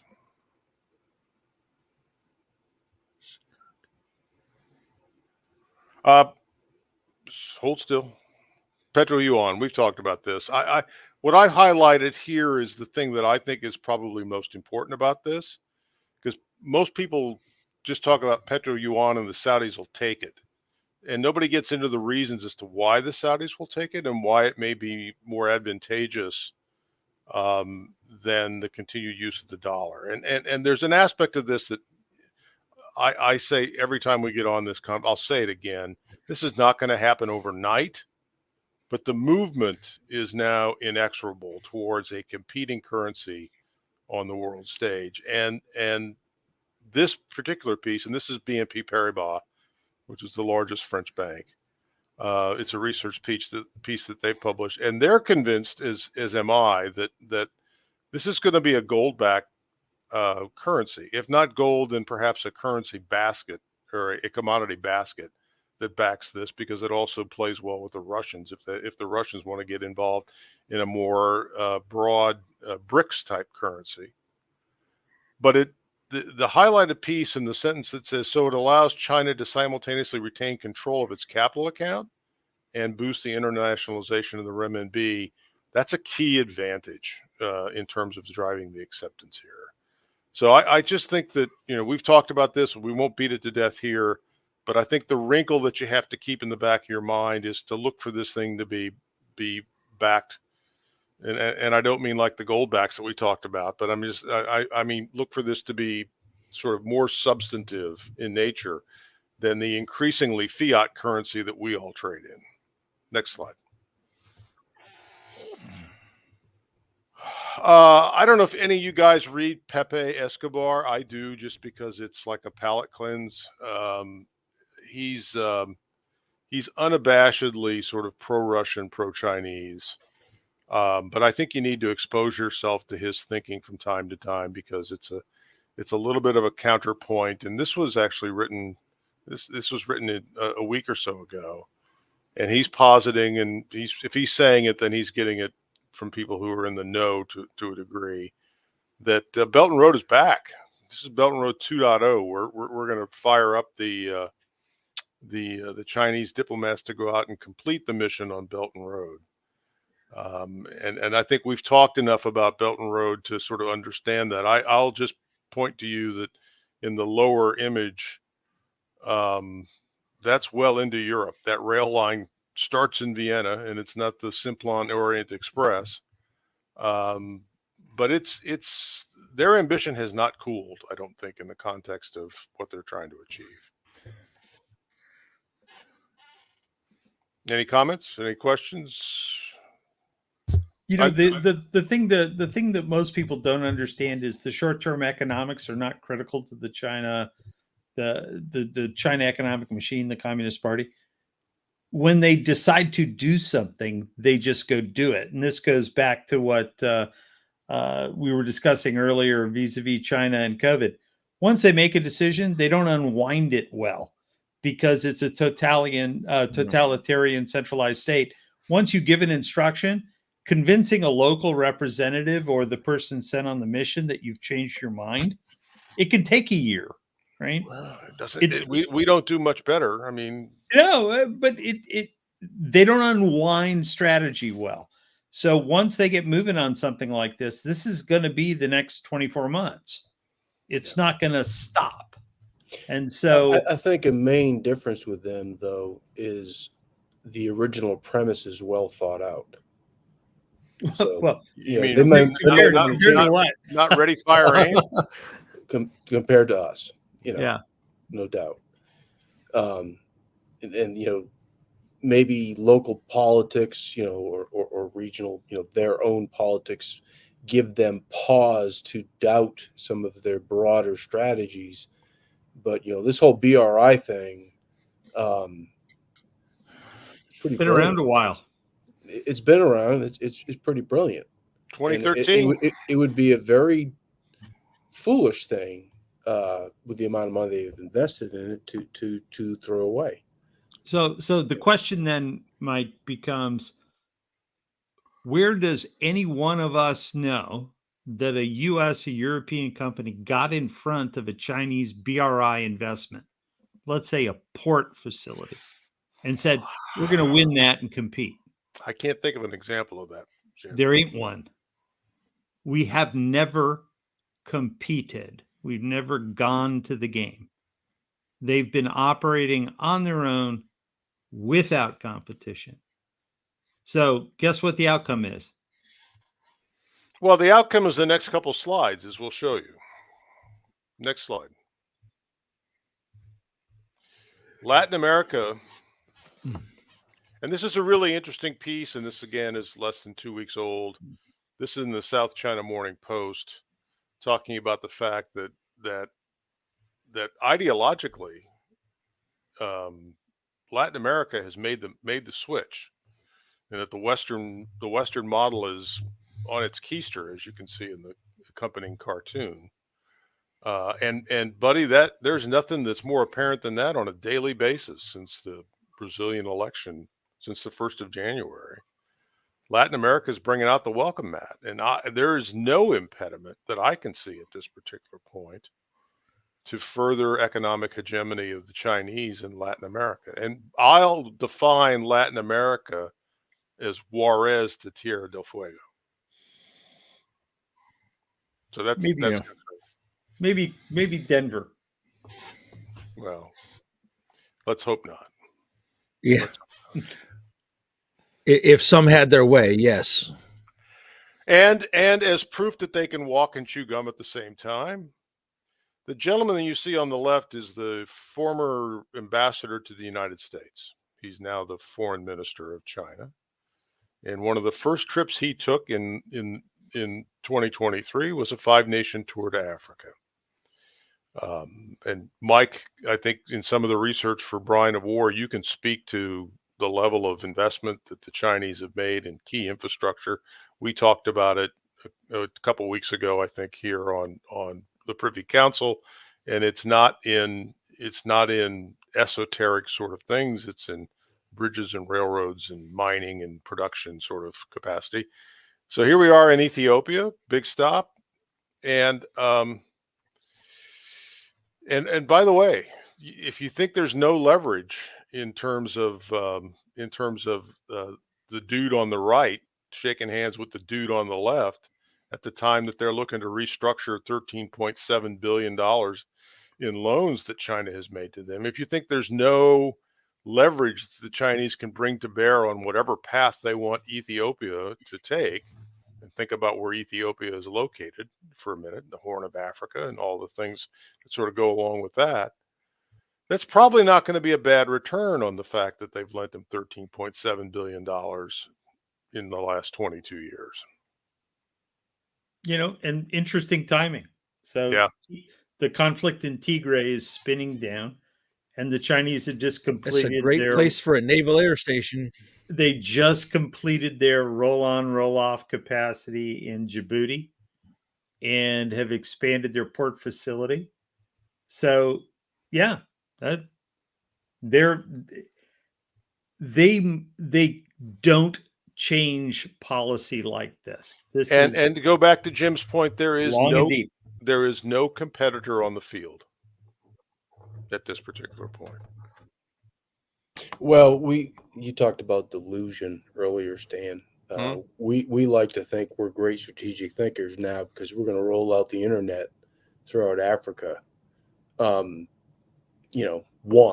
It's about, 15 years too late in the first place. But that's, unfortunately, what we are doing is reactive. We're never proactive. We are always reactive. Mike, it's worse than that. What are going to be the number one and number two applications on that internet in Africa? WhatsApp and TikTok.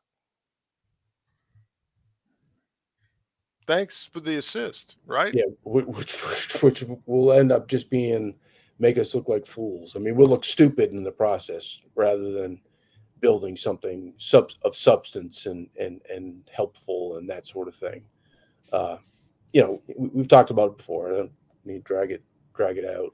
It is, but again, they think in a much longer term. We talked about there is no competition. Well, part of the reason why there's no competition is because we were fully committed to the GWAT, and everything else was forgotten. We just forgot everything. And you said 2013 BRI. I recall being in the embassy in Pakistan in Islamabad in 2004, something like that. And I'm, observing Gwadar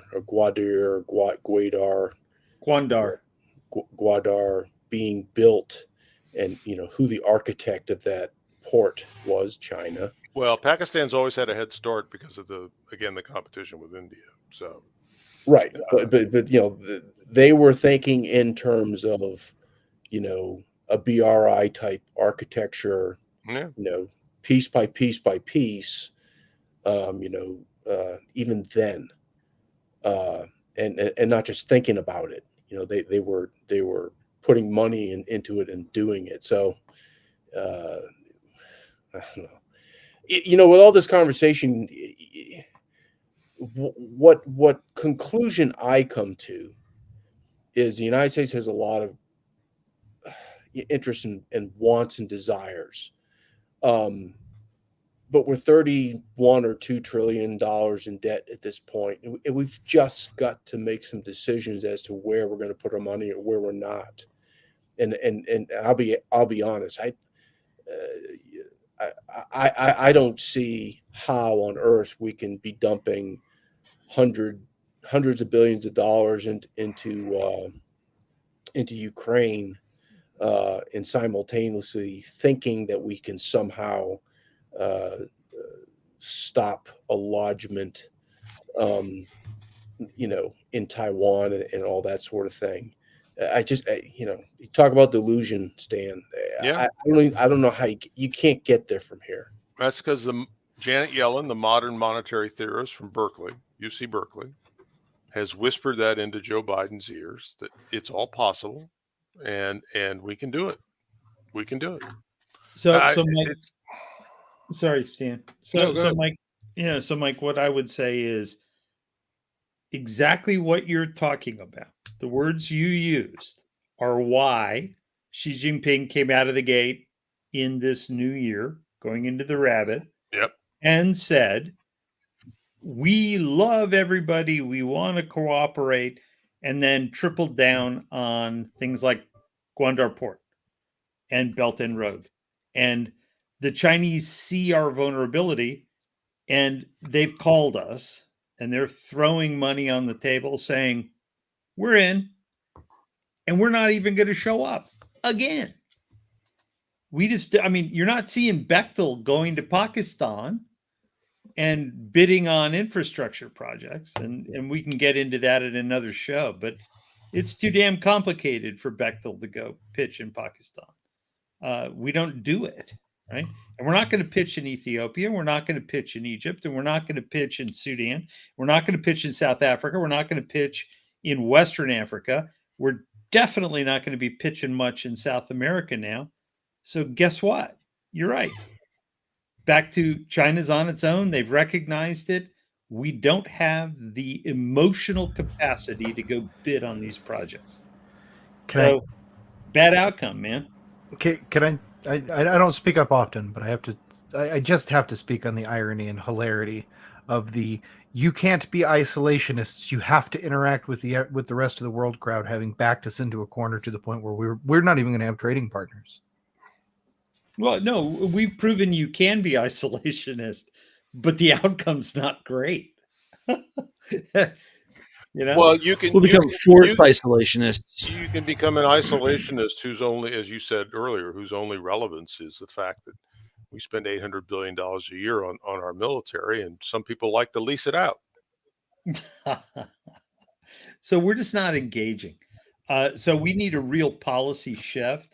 And there's some countries that have done this in the past. The French have done it. New Zealand did it, which is, you wake up one day and you say, geez, this is really futile. We're leaving Algeria. No, we gotta change it. We gotta change the way we think and get out and compete. And it requires deep introspection and a change in the way you deploy resources and capital and all those things. And I don't see Washington having these discussions.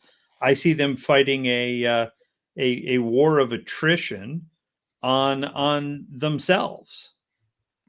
So we're in for a rough 12 months of competition with this ascendant Xi Jinping driven new China policy of globalism and friendliness. And I would say watch out for the sticks behind the carrots. That's kind of my closing thought. Well, that was the point behind the Chairman Mao slide that we didn't have time to spend any time on, and that is even my cat sees through the charm offensive that's going on in terms of Chinese pivot. Maskarova. Yeah, Maskarova. Maskarova, exactly. All right, let's see what we got left here. Central Asia. Here they're taking advantage of the vacuum that the Russians are leaving because of their concentration in Ukraine. And so but I will say this. I mean, last year, the total aid budget to Central Asia in the Chinese lexicon, which is Turkmenistan, Kazakhstan, and the Tajik and other little states, $500 million, which is not small change in that part of the world. So it's and they're good. They're going to run the roads and pipelines, right? well. Go back for just a minute. I made the mistake. I cut this off too soon because this is really read that last line. China may have to take responsibility for security in this is Baikonur in Kazakhstan. Really? Yeah. No, I think you're going to see it. You mentioned in the pre-show, throw some Warlockian things in there, I guess. Yeah. I see something like this, and a tenet that comes to mind to me. We need to keep Russia and China competitive to each other and not be great friends. And here's an opportunity. That slide right there. And we won't take the opportunity to make something happen. It'll go by. That's the way I would view that. That's just me personally. It really is not in our best interest that China and Russia are cozy. Never mind India. Everyone else. But those two in particular, they're the two biggies at this point. That's the way I look at that slide. You may not agree. I think that there's a wasting opportunity there. And again, I don't think we're going to move far enough, fast enough to do anything meaningful there because it doesn't have anything to do with climate change, Mike. Well, I know. I mean, even if it was a different administration with kind of a different mindset, I doubt we would either. We're too busy trying to be the good guy, and everyone will love us. We're too happy to cede involvement in Kazakhstan, which is the fourth largest reserves of oil, and Turkmenistan, which is the third largest producer of natural gas. We can't be bothered with that shit. Those poor people are going to have to live off of hydrocarbons for the foreseeable future because they're not interested in creating solar and wind and other aspects. So to hell with them. That's been handed down by the extraterrestrials, the extraterrestrials at Davos. And if that right there is the fulcrum of opportunity that we're just not going to take advantage of. No, we don't care about it. We don't care about it. So yeah, Mike, but I just flash back to that movie Spies Like Us, and classic film. Those guys bumbling around in the snow. Yeah, maybe. It's like God. So you say that now. Ron's not here. Max isn't here. Oh wait, so they can't bumble around. You can say that now. They're not here.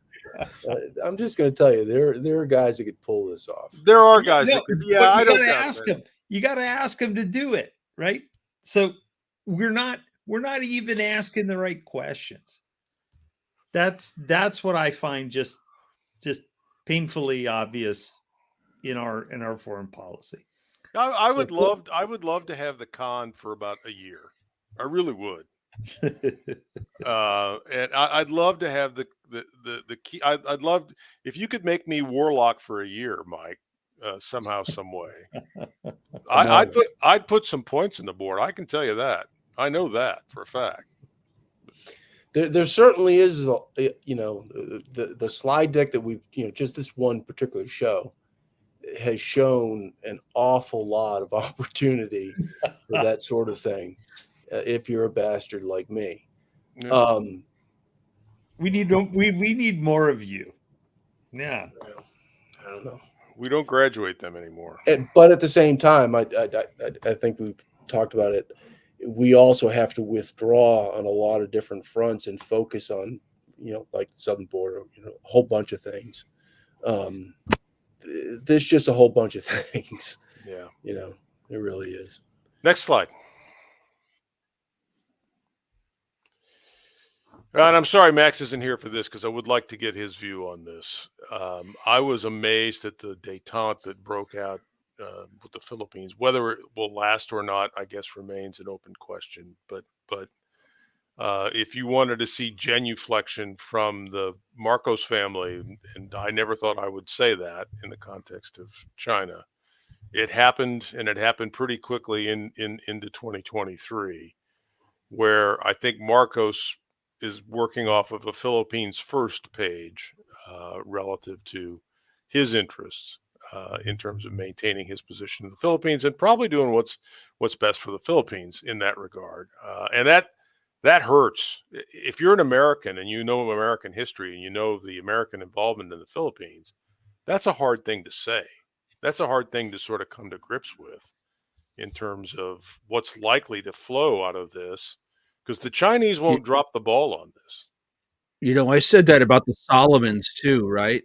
Yeah. We lost we left a lot of blood behind on Guadalcanal, and we've now handed it to the Chinese.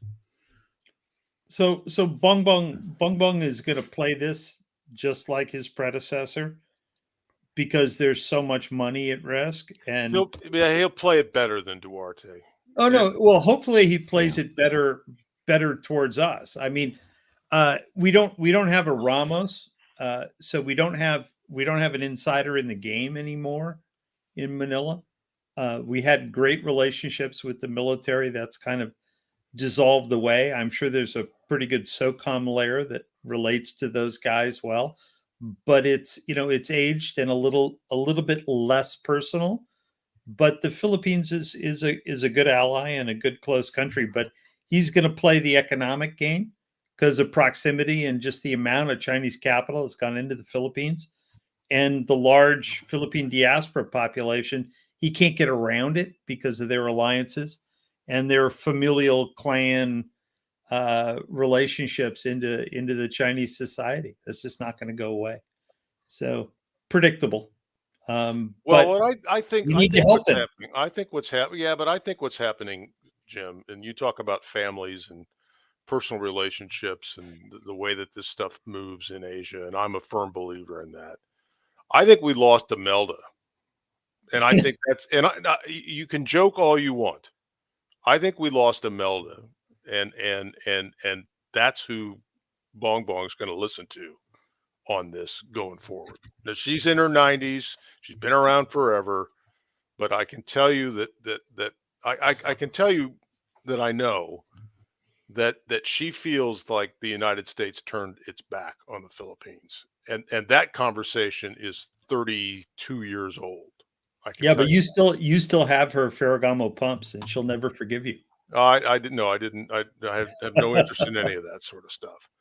But I'm just saying that I think that she's another practitioner of real politics, and the fact that her son, who 25 years ago had no chance to be president of the Philippines, is there now, is the president of the Philippines. She's playing the long game. I mean, she's laying down the markers for a dynasty down there, and you wait and see what happens here. And he's not gonna take the bet on a feckless Biden administration over what he can get done in the context of a relationship with the Chinese. And it pains me to say that.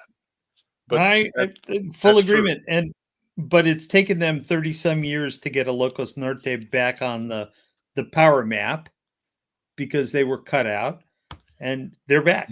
They had no reason to be back. And this goes to what we talk about with Mike and others, in that is the people who are serious outside of the United States, the people who are really doing this on a serious basis, they play in those sorts of timelines. They're playing in that sort of game that says it may take us 20, 30 years, in this case, for the Marcos family to be back in power against all fucking odds. It didn't make any sense, but they're back. And so the Chinese play in that sort of long game time frame as well, and we don't.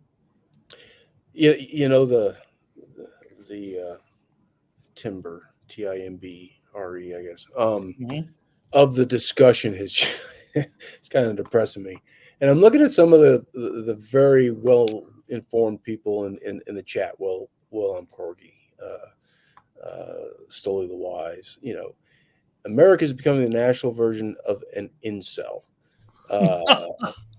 Where's there's Stoli says America is the nice guy that thinks you get laid by virtue signaling about paper straws. And there was Derna had something too. America is the crazy cat lady. I hear you. I do. But I'm going to tell you, America needs to get his mojo back, and the world will benefit if we do. And that probably won't happen with this administration. Like Stan was saying, they're hyper focused on, saving, I don't know, something, whales, climate change and whatnot. The focus Yes, is we have a deep. focus, The but focus it's is the deeper wrong than one. that, Mike. It's deeper than that. That's the pablum for public consumption. Okay. Okay. All right. Sure. But I still believe in America writ large, and with the right leadership, I think we can come back and make some good decisions and make some new policies and make the right directions. And I'm kind of looking forward to that, for this next couple generations, that maybe they get their head out of their ass and we get things squared away. I really hope that happens. I hope it does too. It doesn't happen without first candidly assessing what your starting point is, and that's the piece. That's and, the hard part. and that's the thing that drives me insane about all of this conversation. And if this slide deck has had that impact on anybody that's within the sound of my voice, good. It's meant to. You can't move forward until you face the reality of where you are. And we're in a very precarious place. So my friends who teach university, professors, our age or older, very disappointed with the quality of their students. Very disappointed with the questions that are asked and the depth of the questions. In the last 6 months, there's been an interesting switch, Mike. Kids are asking really hard questions because they're sensing this inability to move forward, this lack of strategy, this lack of cohesion. And I'm talking to a lot of people on the street who have this sense that we have to regain, quote, our mojo. We're actually pretty good. The US, the average American is pretty good and has great capacity. We've just kind of dropped the ball politically. Absolutely. That's exactly what's happened. But it's been a 10-year slide, probably. Here's my question to you guys. I hear what you're saying, but what I hear when you say that, what I hear is vote harder. And so my question to you is, what paroxysm of change are we going to have to go through in the United States to enable and to empower that mojo, that return of mojo? Because the dead snakeskin that we have to shuffle off in order to get to that form is significant. I would say this is going to be vastly unpopular with quite a few people listening. I'm positive of this. And I am not dumping on Donald Trump. I personally think his time is past. Some of the things that he thought of, I think should move forward. America first, absolutely. But I don't think he's the messenger any longer. So where I'm going with that is, as an example, maybe not vote harder, but for Christ's sake, let's vote smarter. I think DeSantis is a vastly superior candidate, although he hasn't declared himself to be a candidate for 2024. So the first thing we can do is start hiring people that have a resume. Like you were saying, Stan, this guy was the ambassador to China, to the United States, and now he's they have a kind of a plan. They have a personnel plan. They've got HR guys that have a clue, and they hire fucking smart people that are qualified and not twerkers in the streets of San Francisco with, I'm talking about the vice president. We as knew. Americans, Yeah. we really need to understand that to make this happen, regardless whether it's voting harder or whatever, is we have to somehow put the right people in charge that have a good, solid plan. We need to recognize actual talent, actual commitment, and that's the guy we're going to hire to be whatever position on the school board. I don't give a crap. Everywhere. So, it can be done. It's a daunting fucking process. It's a 10-year process to even get us to the point where we can be half dug out of the hole that we're in. But we got to up our game, Mike. I agree. Well, I will say to you that I think the Republican Party as a modality to achieve that is dead. And so that makes this lift even harder, because this is my personal view, is that you've got to create a new vessel to capture what you're talking about, Mike, which is this commitment to meritocracy and this commitment to the sort of founding principles of the nation that made it great to begin with. And in order to fund and field that sort of effort, that's a 5 to 10 year commitment as well. And I'm just worried that we're running out of runway in terms of achieving all those things, because we've got a domestic battle to fight, and I don't use that word lightly. We got a domestic battle to fight with ourselves, or at least parts of ourselves, because those elements in our society that think that we're on the right trail, that are slaves to the delusion that has been created in their minds, that walk around with, Oculus Rift virtual reality glasses on effectively and are worried about all the wrong things.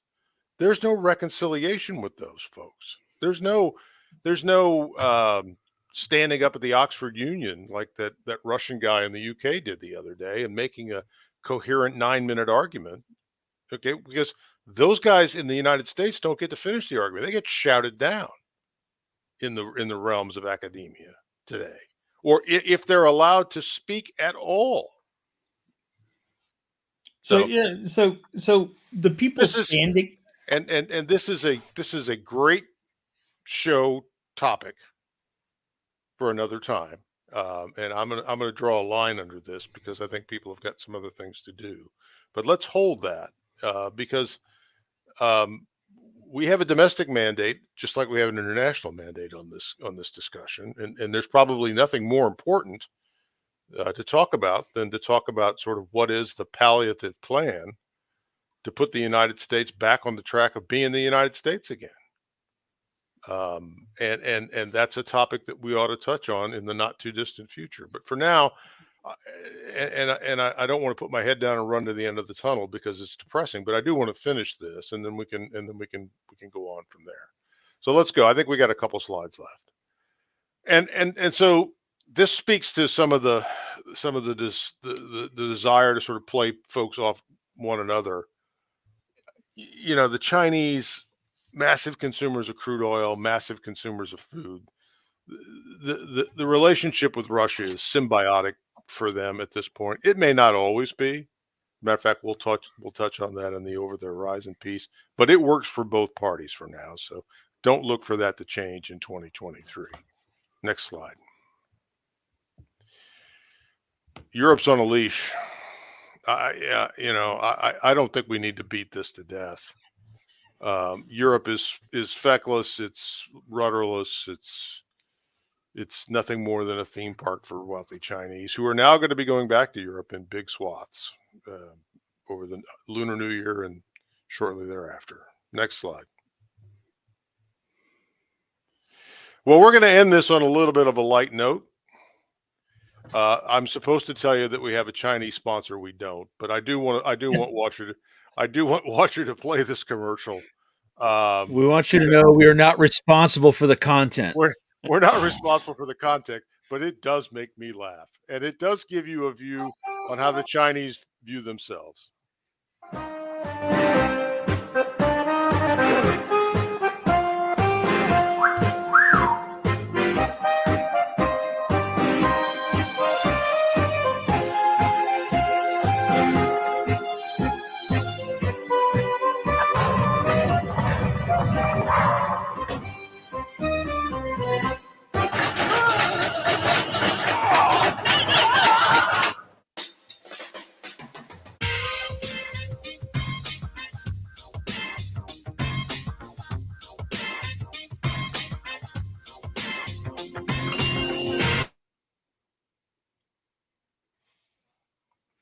So that's the Middle Kingdom for you guys.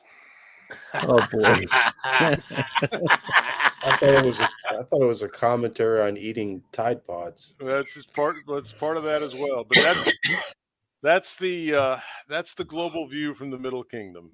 When it all comes down to it. So. Oh man. Now that ad is what, 6 years old, something like that.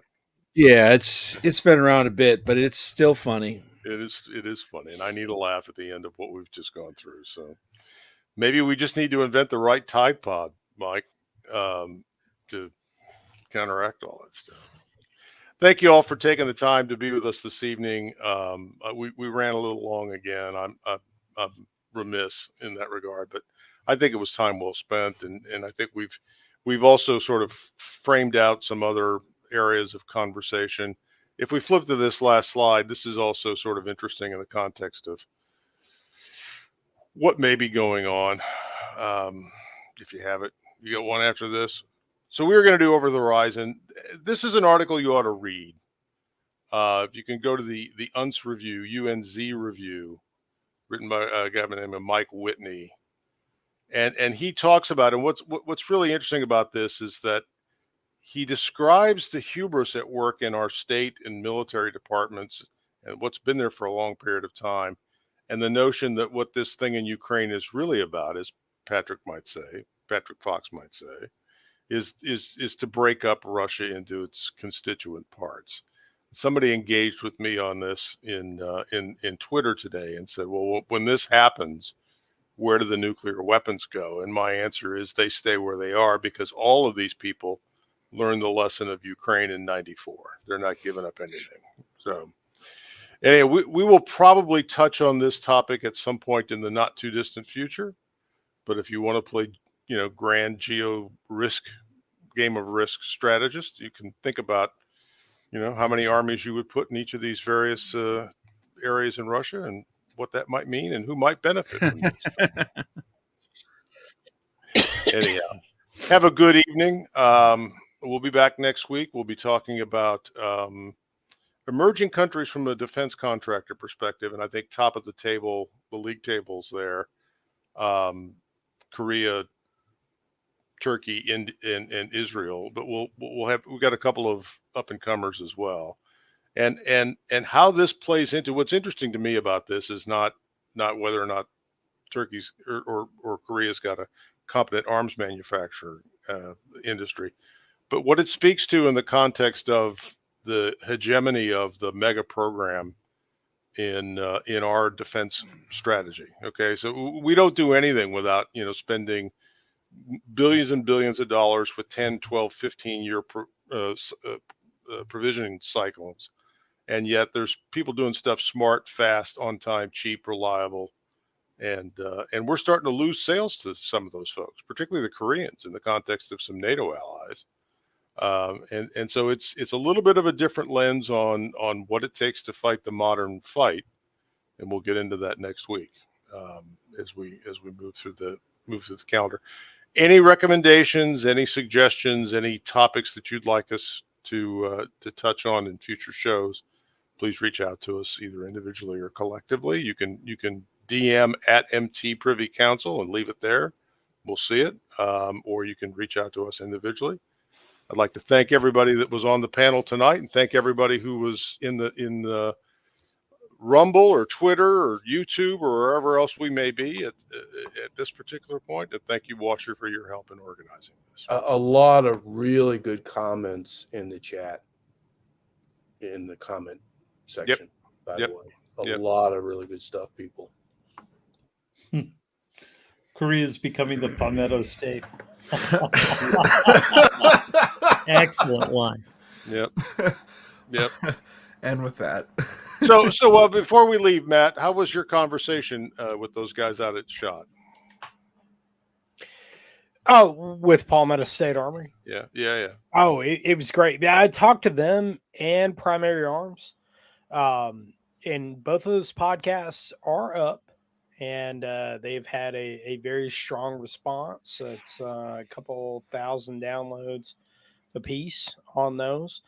And I'm going to tell you something. This is something I pointed out on Radio Contra, a live show that went up just before the Palmetto State podcast went up. Primary Arms, that podcast that we did was outstanding. One of their product developers was on that, former 11 Bravo. He was a trigger puller.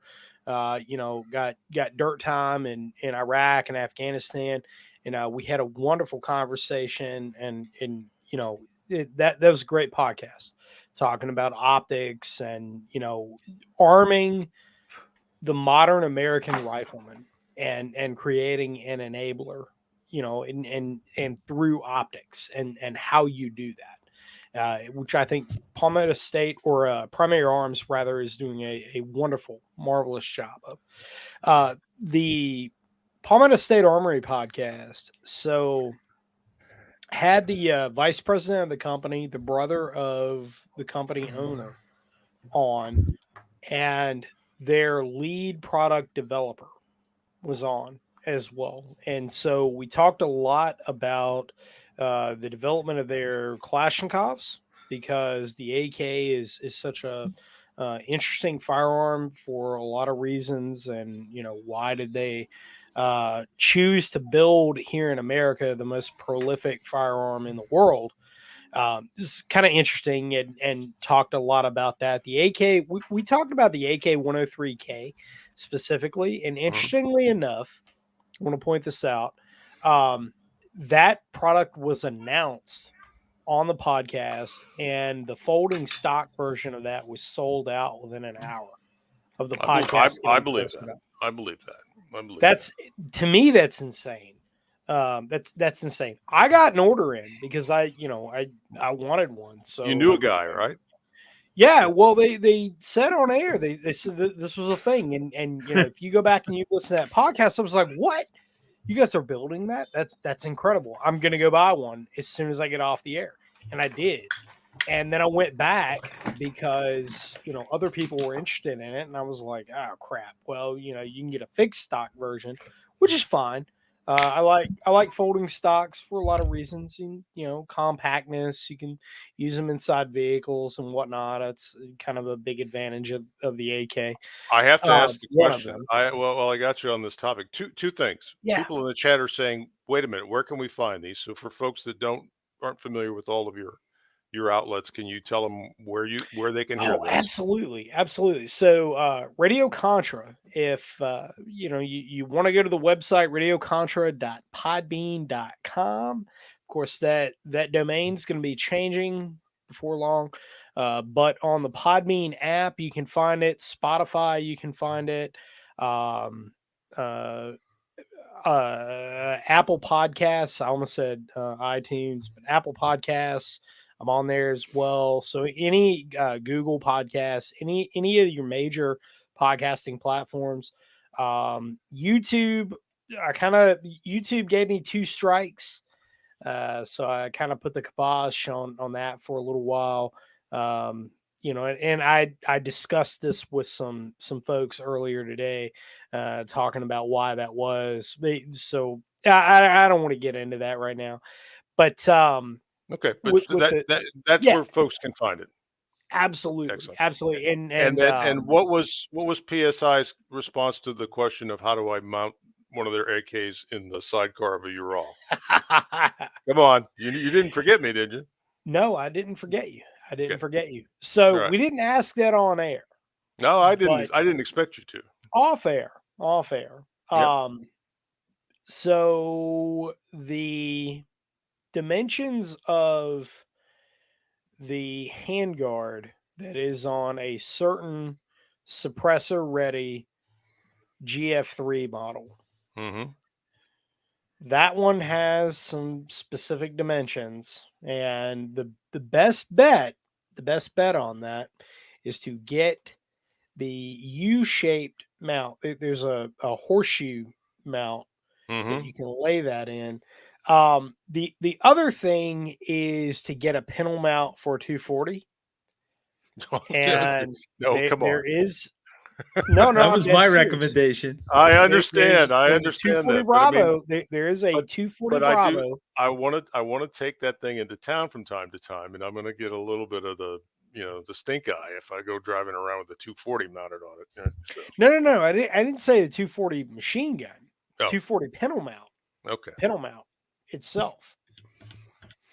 All right, And an we'll take this offline because I think there may be people taking notes about this that I don't want to have them taking notes. So we'll take it up and in a different venue. So again, good night, everybody. I thank you very much for your time, and I hope that you're taking away from these discussions information that you find interesting and somewhat entertaining, but also informative. And if that's not the case, I hope I would ask that you let us know, because we're basically here to talk to each other, but also to try to inform you guys about things that we think are going to be important to you over the next 12 to 18 months. That's sort of the root cause for wasting your time on a Wednesday evening, and we hope that you find it informative.